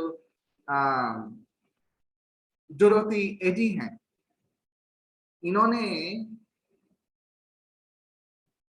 बहुत सारे इजिप्शियन जो शोध थे, खोज थे, उसमें बहुत मदद किया है। उन्होंने उस टेम्पल में गार्डन कहाँ था, क्या मंदिर में क्या होता था, वो सब डिटेल में बोला है। और लिपियां पढ़ लेती थी। आप लोग इनका भी यूट्यूब में सर्च कर सकते हैं। और इस तरह से बहुत बड़ा ये है। बाद में विज्ञानियों ने अवश्य टांग अड़ाया था, क्योंकि ये सब अगर सिद्ध हो जाएगा तो उनका तो पॉसिबिलिटी जो है वो तो प्रमाणित हो जाएगा ना, जो लोग चीटर हैं। लेकिन इससे कोई आता था नहीं, लोग इसको बहुत प्रेम करते थे और इन्होंने अपने जीवन चरित्र दिखाया कि he she was a true Egyptian. उन्होंने सारा जीवन इजिप्शियन जैसा बिताया और एक बच्ची इजिप्शियन लैंग्वेज कैसे पढ़ सकती है। तो उसने बताया कि इस जन्म में मेरा ऐसा जन्म हुआ था, मुझे ये पूर्ण घटना याद है। उसको ये भी पूछा गया था कि इस बीच काल में तुम कहाँ थी। बोले मैं बहुत शरीरों के बाद, मुझे पता है, इतना याद है कि मेरा बहुत दुर्गति हुआ था। मुझे क्या क्या शरीर मिला मुझे पता नहीं, लेकिन अभी वो तो कब की घटना है, अभी मुझे मनुष्य शरीर मिला है, पता नहीं कैसे, और मुझे वो सब घटना याद है। घटना याद है, उसमें कुछ समझ माने उसमें क्या कर सकते हैं, याद है तो। अब एक और घटना बताता हूँ आप लोगों को। आप लोग सब लोग जानते हैं हॉलीवुड स्टार सिल्वेस्टर स्टेलोन, बहुत फेमस, बहुत फेमस। सिल्वेस्टर स्टेलोन का बेटा मर गया था, ये भी आप गूगल में सर्च कर सकते हैं। और बेटा मरने के बाद वे हरिद्वार में आए श्राद्ध करने के लिए। जब सब रिपोर्टरों ने पूछा, बीबीसी वालों ने पूछा कि आप श्राद्ध करने के लिए, आप तो एक विदेशी हैं, आपको कभी हरिद्वार क्या होता है, गंगा जी क्या होता है आपको पता भी नहीं है, आप श्राद्ध करने कैसे आ गए? सबने पूछा। उन्होंने कहा कि जब मेरा बेटा ड्रग एडिक्ट था, कार एक्सीडेंट मर गया, उसका जो प्रेत शरीर है, उसका जो आत्मा है, मैं उसको अनुभव करता था। एक दिन मेरे से उसका बात हुआ, मुझे उसने कहा कि उसको किसी और प्रेत आत्मा ने बोला है कि हरिद्वार में जाके अगर तुम्हारा अंतिम क्रिया किया, कुछ राइचुअल्स होता है, तो तुम्हारा अवश्य मुक्ति हो जाए। और वो हुआ, वो हरिद्वार में आए और उसके बेटे का उन्होंने राइचुअल्स किया। ये सत्य घटना है, ये अभी हाल की घटना है, जब 2-3 साल पहले, 4 साल 5 साल पहले की घटना है। आप गूगल सर्च कीजिए, आपको मिलेगा अवश्य। एक और घटना बताता हूँ, वो है हनुमान दास खुद्दार जी की, गीता प्रेस वाले। हनुमान खुद्दार से वाराणसी में थे, तब उनके पास एक पारसी प्रेत आया था और उनसे ये कहा कि वो नाम जप कर भगवान का नाम दे देते। तो उनके नाम जप से शक्ति प्राप्त करके प्रेत ने उनसे बात करना शुरू किया और उन्होंने कहा, वो तो डर गए पहले, कौन है? बोले मैं ऐसा ऐसा हूँ, मैं पारसी एक ऐसा व्यक्ति, अमुक व्यक्ति हूँ, मैं बहुत सालों से भटक रहा हूँ, मेरा अंतिम संस्कार नहीं हुआ, हम लोग में तो होता नहीं है, इसलिए मुझे प्रेत की योनि में बहुत कष्ट मिलता है, आप मेरे सहायता कीजिए। तो उसने बहुत सारे प्रश्न पूछे, एक बुक में छपा भी था हनुमान खुद्दार जी के, उनके जीवन की सत्य घटना है। उन्होंने एक चीज प्रश्न पूछा था कि आप लोग जैसे इतने और कौन है? उस प्रेत ने उत्तर दिया था कि आप मनुष्य जितनी धरती में है ना, उससे 3 गुना ज्यादा हम लोग हैं, 3 गुना ज्यादा, और भटक रहे हैं। तो हनुमान खुद्दार जी ने पूछा कि अरे आपका तो कुल गोत्र नहीं होता, आपको कैसे ही श्राद्ध करवा दे आपका? बोले देखिए, मरने के पहले और मरने के बाद, सॉरी, जन्म के पहले और मरण के बाद सब लोग सनातन धर्म ही होते हैं। सनातन धर्म छोड़ के और कोई धर्म का अस्तित्व ही नहीं है। आप कृपया, मैंने सुना है, गया श्राद्ध करवाइए, जिससे कोई गोत्र नहीं है, उसका कश्चप गोत्र होता है। ये प्रेत नहीं बताया, मेरा नाम ऐसा है, मेरे नाम से श्राद्ध करवाइए और सब ब्राह्मण को द्वारा करवाइए, सब ब्राह्मण को दान दीजिए, मेरा उद्धार हो जाएगा। हनुमान खुद्दार जी ने कहा, भाई जी ने कहा कि मुझे अनुभूति देना, तुम्हारा उद्धार हुआ है कि नहीं, मैं देखना चाहता हूँ, ये रिसर्च वर्क है मेरा। बोले मैं अवश्य आपको अनुभूति दूंगा। और उन्होंने जब श्राद्ध करवाया, तब वो आत्मा दिव्य स्वरूप लेकर उनके सामने उभा हो गया। ये घटना उन्होंने अपने जीवन चरित्र में उल्लेख किया कि सत्य घटना है, अपने जीवन की अभिज्ञता है। उनके बाद, उस घटना के बाद ही वो और भी डेडिकेटेडली भक्ति में युक्त हो गए। ये सब सत्य घटना है, इससे कोई मिथ्या नहीं है। लेकिन पॉइंट जो है, ये तो सत्य ही है, शरीर शरीर ग्रहण करता है आत्मा, लेकिन बात है कि आत्मा शरीर धारण करता है, फिर शरीर नया शरीर धारण करता है, इसको कैसे रोका जाए, कैसे इससे मुक्त हुआ जाए, ये है मेन पॉइंट। पुनर्जन्म पता चला पुनर्जन्म होता है, ये विश्वास अगर हो गया है तो कैसे जन्म ना हो, भगवान ने गीता में उसका शिक्षा दी। ये बहुत फैक्ट है, ये कोई फैंटेसी नहीं है, रियल फैक्ट है। हम लोग बहुत बार जन्म ले चुके हैं, जन्म लेंगे, अगर जो हम लोग ये प्रॉब्लम को सॉल्व नहीं किए, गीता के ज्ञान को जीवन में नहीं उतारे। इसलिए मैंने बोला गीता आत्मविज्ञान है, गीता कोई भौतिक विज्ञान नहीं है, कोई प्रैक्टिकल नॉलेज नहीं है कि हम लोग घर बार कैसे चलाएंगे, कैसे हम लोग हमारे काम में सक्सेस लाएंगे। ये सब जो वर्ड फ्लावरी लैंग्वेज है ना, इसके लिए गीता नहीं है। इसके लिए वो जो महेश्वरी है उसके पास जाइए, उसके पास वो सब बोलेगा कैसे दूसरे टपका के आगे बढ़ना है, सब वो शिक्षा वो देता है। खैर, तो गीता में ये सब नहीं है। इसलिए गीता स्पिरिचुअल साइंस है, आत्मा के कल्याण का साइंस है। ये बहुत इंपॉर्टेंट चीज है जो मैंने आपको फैक्ट बताया है, आप गूगल सर्च कीजिए आपको मिलेगा। हाँ, और ये सत्य बात है कि आत्मा का स्थानांतरण होता है। और एक और चीज पता चलता है इससे, क्या कि शास्त्र में दिया हुआ जो ज्ञान है वो कितना सत्य है, कितना एक्यूरेट है। बंगाली में कहावत है कि आपके घर में आप राइस पका रहे हैं, तो राइस पक गया है, आपको एक दाना देखना है उठा के पक गया है कि नहीं। तो देखा एक दाना देख पक गया तो उसका मतलब है सब कुछ पक गया। ठीक ऐसे ही शास्त्र का जो ये फैक्ट है पुनर्जन्म, ये सिद्ध हो चुका है। इसका मतलब बाकी जो और फैक्ट है वो भी सत्य है। बुद्धिमान मनुष्य इससे प्रेरणा लेके आध्यात्मिक जीवन के लिए कुछ करता है। तो आगे बढ़ते हैं। हर्ष, चलो पढ़ो। जी प्रभु जी। Famous personalities on reincarnation. Ben Franklin. Finding myself to exist in the world, I believe I shall in some shape or other way exist. John Adams.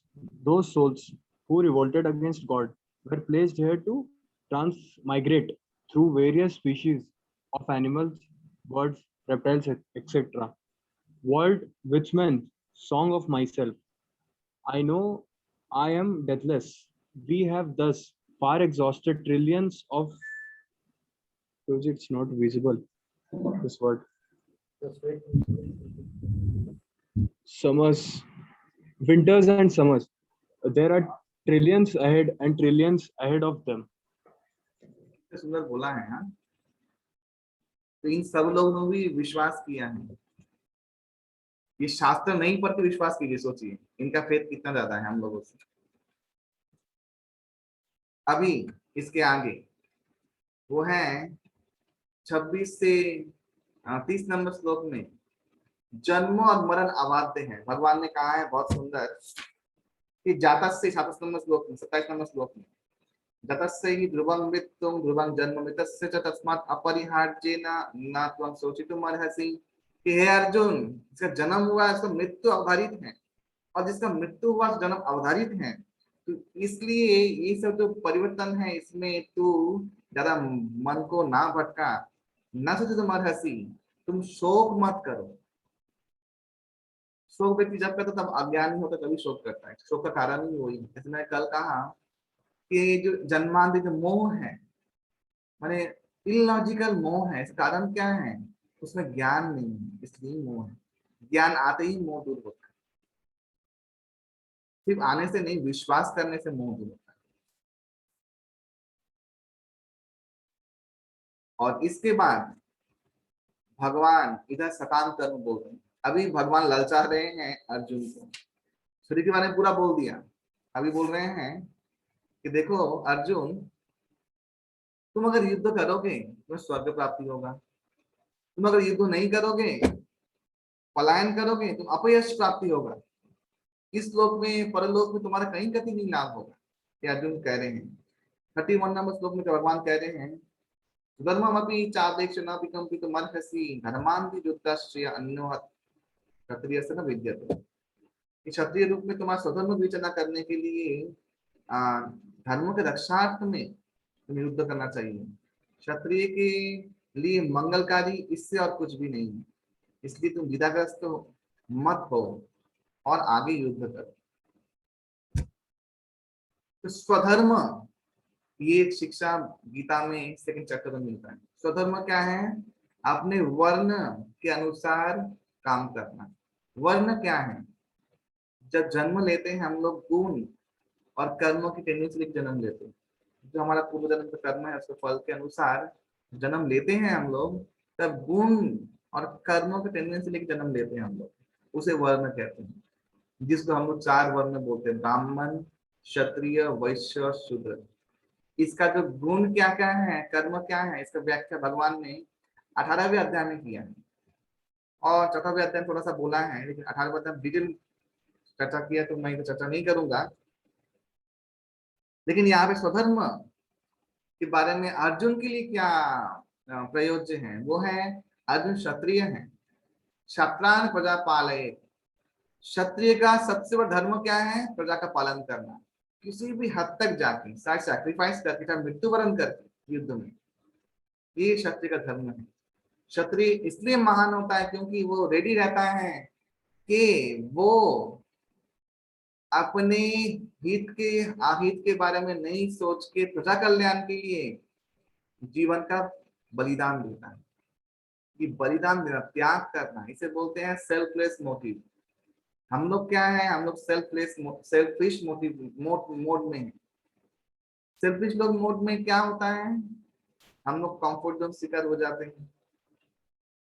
हम लोग लिमिटेड नॉलेज वाले, लिमिटेड नॉलेज। हम लोग मुझे घोड़े में नहीं टांगा देखा है तो घोड़े के कान सामने लगा होता है, ओ क्या करना है स्कूल में? नौकरी करना, नौकरी करना, नौकरी करना। क्या करना है? आईआईटी पास करना, आईआईटी पास करना। फिर क्या करना है? फिर एक successful career, career, career, career, बस। फिर क्या? मर गए, खत्म। तो लिमिटेड नॉलेज एकदम ऐसे ही, तो घोड़ा घास मूड चलता है ना, ऐसे एकदम लिमिटेड। इस सेल्फिश नॉलेज, सेल्फिश मोड में ऐसा होता है। और क्या होता है सेल्फिश मोड में? सेल्फिश मोड में हम लोगों का चरित्र का विकास की संभावना पूर्ण मात्रा में नहीं रहती, क्योंकि चरित्र विकास करने के लिए तो कुछ परिश्रम करना पड़ता है, हाँ, और बहुत कुछ संयम धारण करना पड़ता है। वो क्षमता तो हमारे में है नहीं, हम लोग सेल्फिश है। अरे छोड़ो, क्या हम करेगा, ठीक है, हम लोग ऐसे ही ठीक है। फिर जस्टिफाई करते हैं अपने जो अपने जो लाइफस्टाइल जस्टिफाई करते हैं। जैसे आज ही एक व्यक्ति है यहाँ पे, वो व्यक्ति तो मंद बुद्धि है, बहुत दिन से हमारे साथ है, यहाँ पे पास में रहता है। तो हमारे अच्युत प्रभु जी आज सुबह कुत्ते को खाना खिला देते हैं। बाहर के कुत्ते लोग पहुंचा देते हैं हम लोग सबको। तो व्यक्ति आके ऐसे तो कभी बात नहीं करता है, लेकिन रोक के बोल रहा है कि आलोक को, अच्युत प्रभु को, कि हाँ हाँ इसी सेवा करते हैं, सबसे बड़ा सेवा है कुत्ते को खिलाना। क्यों पता है?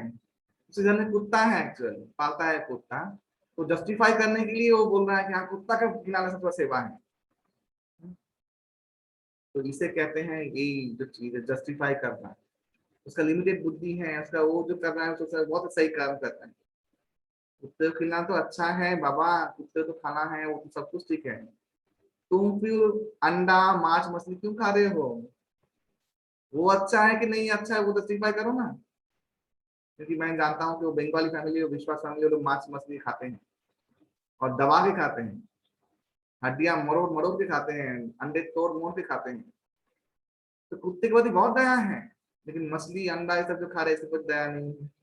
तो ये सेल्फिश मोटिव का मोड का एक अवगुण है कि हम लोग हिपोक्रेट्स बन जाते हैं।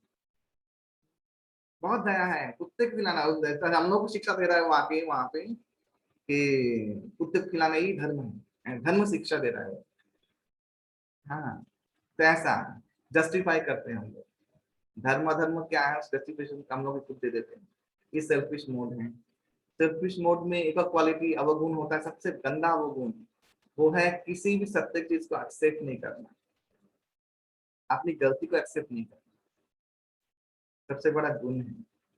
गलतियां तब तक ही उसका अस्तित्व रह सकता जब तक आपको दिखे नहीं वो गलती है। जैसे गलतियां दिखना शुरू हो जाता है, गलतियां हटना भी शुरू हो जाता है। इन सेल्फिश लोग वो नहीं कर पाते, क्योंकि बहुत ग्रॉसली सेल्फिश होते हैं।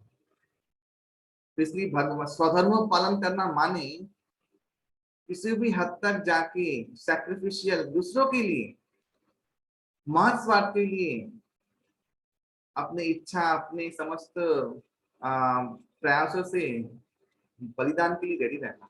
इसलिए भगवान उनको स्वधर्म के बारे में बोल रहे, स्वधर्म के बारे में बोल के स्वधर्म का फल जो कर, स्वधर्म जो पालन का तो फल क्या होता है वो बोल रहे हैं। क्या फल है कि जित्वा हतो बा हतो बा तापसी स्वर्गम मोक्ष जित्वा वा मोक्ष मोक्ष मोक्षेश्वर महीम तस्मात् उत्तिष्ठ कौंतेय कृत निश्चय। 37 नंबर श्लोक में बोल रहे हैं कि अगर तुम मर गए तो स्वर्ग जाओगे, जीतोगे तो ये पूरा भोग करोगे। भगवान सकाम बोलते हैं, सकाम कर्म बोलते हैं इसे। सकाम यानी भोग यानी कर्म, कर्म करते हैं भोग करने के लिए, उस सकाम कर्म कहते हैं। 99.9% ही सब जगह में ये सकाम कर्म में आते हैं।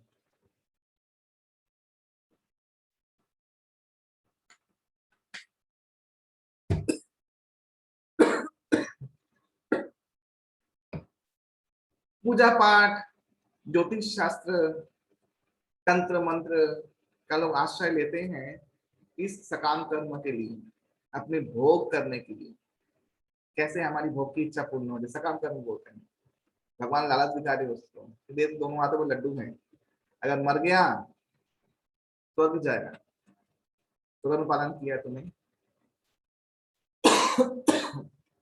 और अगर जीत गया तो ये पूरा स्वर्ग मैंने जो साम्राज्य जीत भोग करेगा।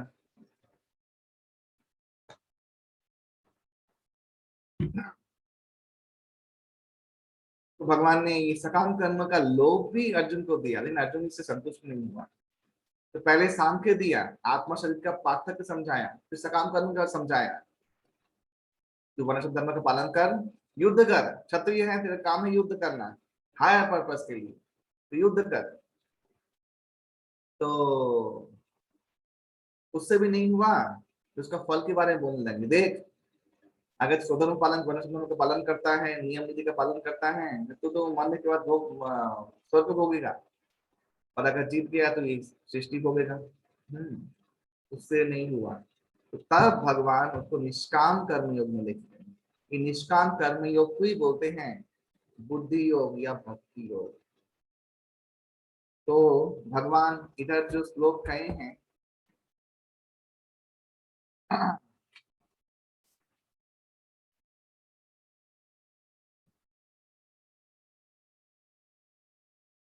अनिमेश जी प्रभु जी। जरा पढ़ो तो श्लोक संख्या 38 से 53 तक भगवान ने बुद्धि योग का व्याख्या दिया। हम पहले व्याख्या पढ़ते हैं, उसके बाद हम नीचे तक पढ़ते हैं, समझेंगे।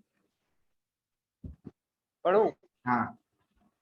भगवान कहते हैं कि जो प्राणी भोगों में लीन है वो कर्मफल की इच्छा करने वाले होते हैं, जिनकी बुद्धि में स्वर्ग प्राप्ति से बढ़कर दूसरी वस्तु ही नहीं है। जो लोग भोग तथा ऐश्वर्य की ओर प्रेरित ऐसे वाणी बोलते हैं, उन लोगों की परमात्मा में एकात्म बुद्धि नहीं हो सकती। दूसरा, तुझे भोग ऐश्वर्य में आसक्तिहीन, हर्ष और शोक से परे, किसी कामना में आसक्ति न रखने वाला और स्वाधीन हृदय वाला होना चाहिए। तुम्हारा केवल कर्म करने में ही अधिकार है, फलों में नहीं। इसलिए तुम फलों में आसक्त हुए बिना केवल कर्म करो। हे धनंजय, आसक्ति को त्याग कर सिद्धि और असिद्धि में समान बुद्धि वाला, कर्तव्य कर्म को करने वाला, सब परिस्थितियों में समान आचरण करने वाला योग कहलाता है। हाँ,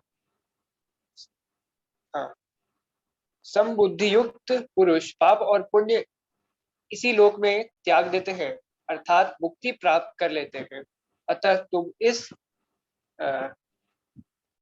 संतत्व रूपी समत्व रूपी योग में लग जाओ। यही कर्मों में कुशलता है।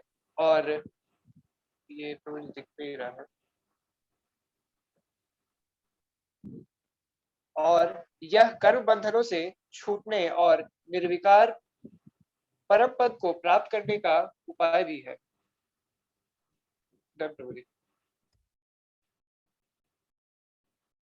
हरे कृष्णा। तो ये बुद्धि योग का व्याख्या भगवान ने यहाँ पे श्लोकों में किया है। इसका 4 स्टेप भगवान ने कहा है। पहला कि जो बुद्धि योग का व्याख्या अर्जुन मैं बोलने वाला हूँ, इसका फल क्या है कि स्वल्प रूप से भी अगर ये कर्म योग तूने पालन किया, निष्काम कर्म योग पालन किया, तू महान भय से मुक्त हो जाएगा। पहला, ये पहला पॉइंट। दूसरा पॉइंट कि जो ये बुद्धि योग या भक्ति योग, निष्काम कर्म योग को पालन करते हैं, उनकी बुद्धि निश्चयात्मिका होती है, यानी एकनिष्ठ हो जाती है।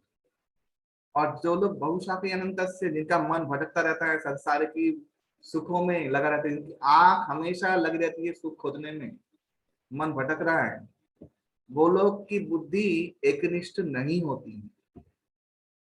तो ये दूसरा पॉइंट बहुत वैलिड पॉइंट है, याद रखिएगा। जो लोग ये योग पालन करते हैं उनकी बुद्धि एकनिष्ठ होती है, और जो लोग ये योग पालन नहीं करते उनकी बुद्धि एकनिष्ठ नहीं होती है। ये भगवान ने 41 नंबर श्लोक में कहा है। आप लोग पढ़िएगा अच्छे से, डिटेल में मैं बोल नहीं पा रहा समय का अभाव से। पहला पॉइंट। दूसरा पॉइंट। तीसरा पॉइंट क्या है? भगवान ने अभी कहा था स्वर्ग प्राप्त करेगा और फिर भोगेगा। अभी भगवान 42 43 में क्या बोल रहे हैं कि विवेक वर्जित लोग, जो जिसका विवेक नहीं है, वो लोग ही वेद के पुष्प वाक्य द्वारा, फ्लावरी लैंग्वेज द्वारा ये सब सकाम कर्म की जो आयोजन है ना, यज्ञ वगैरह, ये कौन कर रहा है? Who did this? सकाम कर्म के जो आयोजन है ना, उच्च कुल, भोग, ऐश्वर्य, इसके ऊपर ये लोग जानते हैं कि इसके ऊपर कोई सुख नहीं, चरम सुख है। विवेक वर्जित लोग, जो जिसका विवेक नहीं है, और इंद्रिय सुख, भोग और ऐश्वर्य के प्रति आकृष्ट होने के बाद इसके ऊर्ध्व और कुछ नहीं है, ऐसा सोच लेते हैं। भगवान 42 43 नंबर श्लोक में बोले हैं, पढ़िएगा अच्छे से। और एक और चीज बोला है 4 नंबर, वो क्या है कि जो लोग भोगेश्वरीय प्रसक्तानां तयापृतचेतसां व्यवसायत्मिका बुद्धि समाधो न विधीयते, क्या बोला है? जो भोग और ऐश्वर्य सुख में एकांत आसक्त हैं, ऐसे विवेक वर्जित मूढ़ व्यक्ति कभी भी शांति प्राप्त नहीं कर सकता। ये भगवान ने कह दिया। इसलिए हम लोग भोगों में भी लगे रहेंगे और शांति प्राप्त करेंगे, ये इल टुगेदर है, एक साथ कभी संभव नहीं है। ये वो शांति की बात हो रही है जो मैंने कल कहा था, ये परम शांति। इसके लिए यहाँ पे दिया समभावापन्न। भगवान ने 45 नंबर श्लोक में ये कहा है कि जो त्रिगुणात्मिका वेद है, सत्व रजस और तम, इसके जो पुष्पित वाक्य है उसके द्वारा प्रभावित नहीं होकर तुम निर्गुण हो जाओ अर्जुन। तुम द्वंद्व से मुक्त हो जाओगे, द्वैलिटी से मुक्त हो जाओगे, सुख दुख, लाभ हानि, जय पराजय से मुक्त हो जाओगे, और तुम अपने आध्यात्मिक चेतना में प्रतिष्ठित हो जाओगे, जहां पे तुमको कोई प्रभावित नहीं कर सकता। ये भगवान ने बहुत सिंपली 45 नंबर श्लोक में कह दिया है। और फिर सबसे बड़ा श्लोक का है 47 नंबर श्लोक में, जिसे कर्म योग कहते हैं, जो सबसे ज्यादा फेमस है। सब लोग इसको बहुत झाड़ते हैं, समझते नहीं है। कर्मण्यवाधिकारस्ते मा फलेषु कदाचन मा कर्मफल हेतुर्भूमा नित्य संगोऽस्तु कर्मणि। स्वधर्म विहित कर्म में तुम्हारा अधिकार है, लेकिन उसे फल में तुम्हारा अधिकार नहीं है। तुम अपने आप को जो फल मिल रहा है उसका कारण मत समझो, और स्वधर्म आचरण करने के प्रति कहीं विरक्त भी ना हो। ये इसका अर्थ है, बहुत सिंपल अर्थ है ये, और समझाता हूं आपको। स्वधर्म विहित कर्म तुम्हारा अधिकार है। स्वधर्म माने यही वर्णों के आधार पर जो कर्म तुम्हें दिया गया है।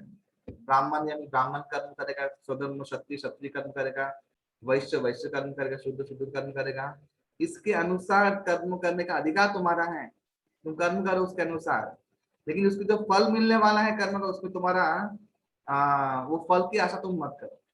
फल मिलेगा, वो छोड़ दो चिंता, वो मेरे हाथ में है, मैं फल दूंगा, तुम करो। फल तुम आशा मत करो कि ये फल मिलना चाहिए। जब ये फल मिलना चाहिए ऐसा सोच लेते हैं, वहीं पे शुरुआत होता है दुखों का। ये है हम लोगों का स्पेकुलेशन, डिजायर कि ऐसा ही होना चाहिए। नहीं, यहाँ भगवान बोल रहे कि तुम कर्म करने का अधिकार है, लेकिन फल की आशा तुम मत करो। और जो फल तुम्हें मिलेगा तुम ये मत सोचना कि तुमने परिश्रम पुरुषार्थ किया है बोल के तुम्हें मिला है, तो कारण मैं हूं। इसलिए कभी अपने स्वधर्म आचरण करने से कभी भी तुम अपने आप को रोको मत। यानी तुम क्षत्रियों में, ब्राह्मण में देखो तुमको पैसा नहीं मिल रहा है, हाँ ब्राह्मण जो आप जजनगा में पठन पठन कर रहे हो, अभी क्या हुआ, वो व्यक्ति जाके नौकरी करने लग गया। क्यों नौकरी करने के लगा? क्योंकि उसको फल की आशा है, अरे फल तो नहीं मिल रहा है, बहुत विचलित हो गया, तो जाके अभी नौकरी कर लिया, ब्राह्मण को छोड़ दिया और बहुत पैसा कमाने लगा, सुख दुख, उसे सुख चाहिए, ठीक है, तो यहीं पे सब कुछ बिगड़ गया। तो धर्म क्या है? ब्राह्मण को ब्राह्मण कर्म करते हुए संतुष्ट रह के उसको अपने जन्म, अपने भाग्य के अनुसार कर्म करते हुए जीवन बिताना, ये शास्त्र कहता है। लेकिन अगर वो फल की मत आशा करके फल के पीछे भाग गया और वहां पे जाके जब उसने सक्सेसफुल हो गया, समझ रहा है कि मैंने देखो वहां छोड़ दिया तो अभी यहाँ पे आके मेरे पुरुषार्थ से मैंने ये कमा लिया, तो यहाँ के भगवान इसी सिद्धांत को भगवान यहाँ पे नकार करके ऐसा मत करो। स्वधर्म, अगर स्वधर्म लोग नहीं करेंगे तो इस सृष्टि में वर्ण संकर हो जाएगा। एक्चुअली ये उस युग की बात थी, इसलिए उस युग में कहा था, इस युग में तो ऑलरेडी हो चुका है, इसलिए इस ये जो चीज है इस युग में ये लागू नहीं होता है। अभी तो कौन कौन क्या कर्म कर रहा है तो भगवान ही जानता है, ये उस युग के लिए कहा था। ये बहुत बड़ा पॉइंट है, सब लोग इसको यहाँ पे वहां पे इस लोग को अप्लाई कर देते, ऐसा नहीं है, उस युग के अनुसार उस भगवान ने कहा था। तो ये है कर्मयोग की व्याख्या। लेकिन कर्मयोग का मेन उद्देश्य है कि भगवान में योग युक्त कर्तव्य परायण में योग कर्म करना, उसे कर्मयोग कहते हैं।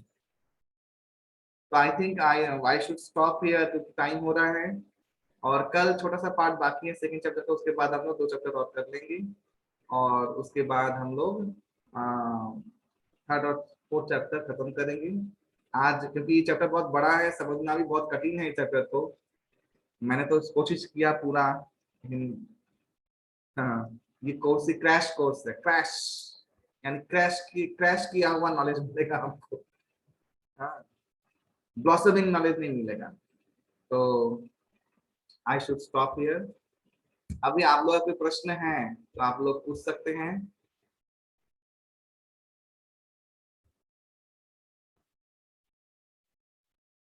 हरे हरे कृष्णा। कृष्णा प्रभु जी। हरे कृष्णा। हरे कृष्णा। हाँ प्रभु जी, मेरा एक सवाल है। जैसे बहुत सारे, कुछ मैंने सुना था, देखा था मेरे YouTube पर कि कई सारे, उनका रिसर्च पेपर भी देखा था डिजिटली, वो कई सारे वैज्ञानिक लोग थे, उन्होंने क्या किया कि वो उन्होंने आत्मा की एग्जिस्टेंस को ट्राई करने का सोचा। तो एक साइंटिस्ट था, उसने एक डेड बॉडी को खरीदा, उसके कंट्री में डेड बॉडी को खरीदना अलाउड नहीं था, उसने दूसरे कंट्री में जाके डेड बॉडी खरीदा और वहां उस डेड बॉडी का मेजर किया वेट, ठीक है, और फिर कुछ दिन बाद एक हॉस्पिटल में गया जहाँ पे लोगों की कंडीशन बहुत सीवियर थी। उसने उस आदमी, उसके परिवार वालों को थोड़े पैसे दिए और मतलब बना लिया। तो उस मतलब आदमी, इसका बहुत क्रिटिकल कंडीशन था, उसका वेट मेजर किया और फिर जैसे उसकी मृत्यु हुई तो तुरंत उसकी मृत्यु के बाद भी उसका वेट मेजर किया, तो उसे उस वजन में 21 ग्राम का फर्क दिखा। 21 ग्राम का फर्क, ऐसा उन्हें 4-5 बार किया और चारों बार, मतलब पांचों बार भी ये 21 ग्राम ही कम होता था बॉडी से। तो प्रभु जी, आत्मा जो आपने बताया कि आत्मा तो हमारे सर के बाल के 100 पार्ट के भी 10th पार्ट के बराबर है, तो उसका इतना वजन 21 ग्राम हो पाएगा? हाँ, तो इसका उत्तर बहुत इजी है, ये भी शास्त्र में दिया गया है। आप लोग को एक विज्ञान और बताता हूँ। भागवतम में तीसरे स्कंद के 6ठे अध्याय में 9वें नंबर श्लोक में जाइएगा। श्रीमद् भागवतम, गीता नहीं, श्रीमद् भागवतम के तीसरे स्कंद में 369 श्लोक पढ़िएगा, उसमें इसका व्याख्या दिया हुआ है। क्या व्याख्या दिया हुआ है कि आत्मा कहाँ रहती है? आत्मा कहाँ रहती है? आप लोग जानते हैं हमारे बॉडी में 10 प्रकार के वायु होते हैं। 5 है जो ग्रॉस वायु, 5 है सटल वायु। ये जो आंख झपकते हैं ना, ये वायु से हो रहा है, इसका नाम धनंजय। आप जम्हाई ले रहे हैं, इसको बोलते हैं क्या? व्यान। आपके पेट में जो गैस निकलता है उसे क्या बोलते हैं? उदान, जो निकलता है जिसे फार्टिंग कहते हैं। तो ऐसे प्राण, अपान, हाँ, समान, व्यान और क्या उदान, ये 5 तो ग्रॉस वायु होते हैं और 5 सूक्ष्म कुकर वायु। कुकर वायु मानी कहा, कुकर वायु एकमात्र बॉडी में रहता है जब मरते हैं व्यक्ति, बाकी जो वायु है वो निकल जाता है बॉडी से। 9 प्रकार के वायु बॉडी से निकल जाते हैं तो हम लोग का प्राण हरण होता है। जब लोग मरते हैं, शास्त्र में ये भी चीज दिया गया है, जब मरते हैं, ये वेद में दिया गया है, तो 40,000 बिच्छू एक साथ डंक मारे, इतना कष्ट होता है, इतना कष्ट होता है। क्यों पता है? ये जो वायु है बॉडी में घुसे हुए हैं, वायु निकलना की कोशिश करता है, और जब आत्मा निकलती है सब वायु को लेके निकलती है, सिर्फ एक वायु छोड़ देती है, वह कुकर वायु। कुकर वायु बॉडी को नष्ट करने में सहायता करता है मरने के बाद। ये बॉडी जो सड़ती है, कुकर वायु के कारण सड़ती है। हाँ, और आत्मा कैसी रहती है शरीर में? आत्मा हृदय के स्थान पे प्राण वायु में फ्लोट होती रहती है। कुंडलिनी योग में सिद्धि प्राप्त करते हैं योगी लोग कि आत्मा को अपने मूलाधार चक्र में लेके जाके सहस्त्र चक्र तक लेके जाते हैं। आत्मा रहता है अनाहत चक्र यानी हृदय में, और वहां से मूलाधार चक्र में लेके जाके अनाहत सहस्त्र चक्र में लेके जाते हैं, और जो सुषुम्ना नाड़ी है वो खुल जाता है, उनको शक्ति प्राप्त होती है। इसे बोलते कुंडलिनी योग, कुंडलिनी शक्ति। हाँ, ये एक अलग विद्या है, इसका अलग फल है, अलग सिद्धि है, इसका अलग चीज है। तो जब आत्मा निकलता है, क्योंकि प्राण वायु में तो आत्मा फ्लोट करेगा कहाँ पे? प्राण वायु में। तो प्राण वायु माने प्राण निकल गया, उस प्राण वायु बोलते हैं ना। सांस लेते हैं, सांस छोड़ना मतलब सांस छोड़ दिया, माने प्राण वायु निकल गया। वो सारे 9 प्रकार के वायु लेके आत्मा निकल जाती है, इसलिए बॉडी का वजन 21 ग्राम कम हो जाता है। वो वायु का वजन है, आत्मा का वजन नहीं है। आत्मा सूक्ष्म होती है। आप पढ़े, शास्त्र में सबका व्याख्या दिया हुआ है, बहुत सुंदर एक्यूरेट है शास्त्र। आंसर मिला आपको? हाँ प्रभु जी, थैंक यू। हरे कृष्ण। और कोई प्रश्न है? और किसी कोई प्रश्न है?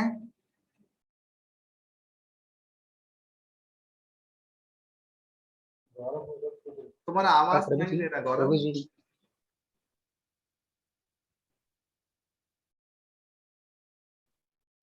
अभी मेरा आवाज आ रहा है प्रभु जी? आ रहा है। प्रभु जी, जैसे आपने बताया ना कि हमने कभी मृत्यु का कभी एहसास नहीं किया, फिर भी हमें डर लगता है। हाँ। तो जैसे सर मेरी छोटी सी बेटिया है, हम उसे हर चीज सिखाते हैं।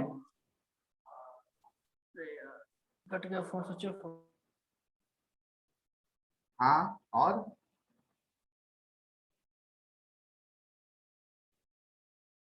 गौरव?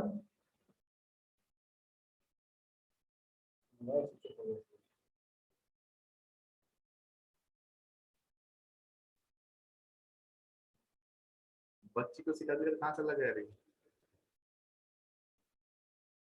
वो गलती से लीव हो गए मीटिंग से। मोबाइल स्विच ऑफ हो गया।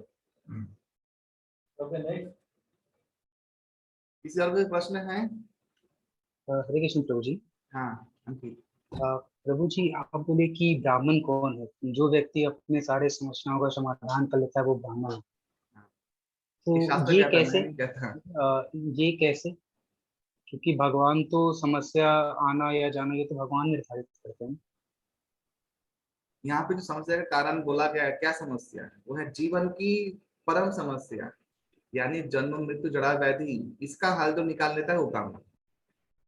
ये वो समस्या नहीं जो हमारे घर में आ रही है, पारिवारिक समस्या या आदि दैविक समस्या, कैलामिटीज। ये समस्या के बारे में बोला नहीं गया है। ये समस्या क्या है? जन्म मृत्यु जरा व्याधि। इसका जिसने सॉल्यूशन निकाल लिया है वो है ब्राह्मण। ये वेदांत उपनिषद का श्लोक है। और जिसने इसका निकाला नहीं है वो है कंजूस, कृपण। कंजूस कहा गया, कृपण का क्यों कहा गया? उसके पास वो क्षमता है लेकिन उसने वो उसका खर्च नहीं किया है, इसलिए कृपण। क्लियर हुआ अंकित? जी प्रभु जी। और किसी का प्रश्न है? हरे कृष्ण प्रभु जी। हाँ बोलिए श्रुति जी। प्रभु जी, आपने एक फॉरेनर के बारे में बताया था जिन्होंने अपने बेटे का श्राद्ध हरिद्वार में आकर के किया था। हाँ, सिल्वेस्टर स्टेलोन, हाँ, हॉलीवुड स्टार है वो। तो प्रभु जी उनका नाम बता दीजिए एक बार। आने में जब नाम टाइप कर दो तो जी प्रभु जी। ये हॉलीवुड स्टार हैं, मैंने इनका बहुत मूवी भी देखा है बचपन में।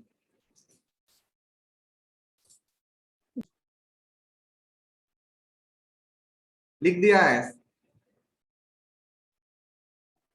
धन्यवाद प्रभु जी। हाँ,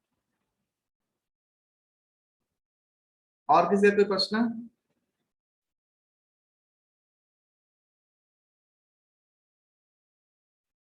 आशा करता हूँ आज के सेशन में आप लोगों ने बहुत कुछ सीखा, और ये सारे रिकॉर्डेड जो लेक्चर हैं। हाँ बोलिए आनंद जी।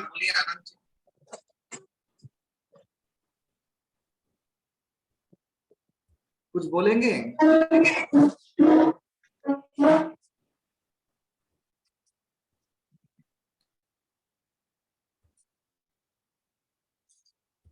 क्या हुआ? अब प्रभु जी हाँ बोलिए। एक बार संख्य ज्ञान का अर्थ फिर से बता देना। सांख्य ज्ञान क्या क्या है? हाँ, सांख्य ज्ञान यानी संख्या। आनंद जी आप ये म्यूट कीजिए।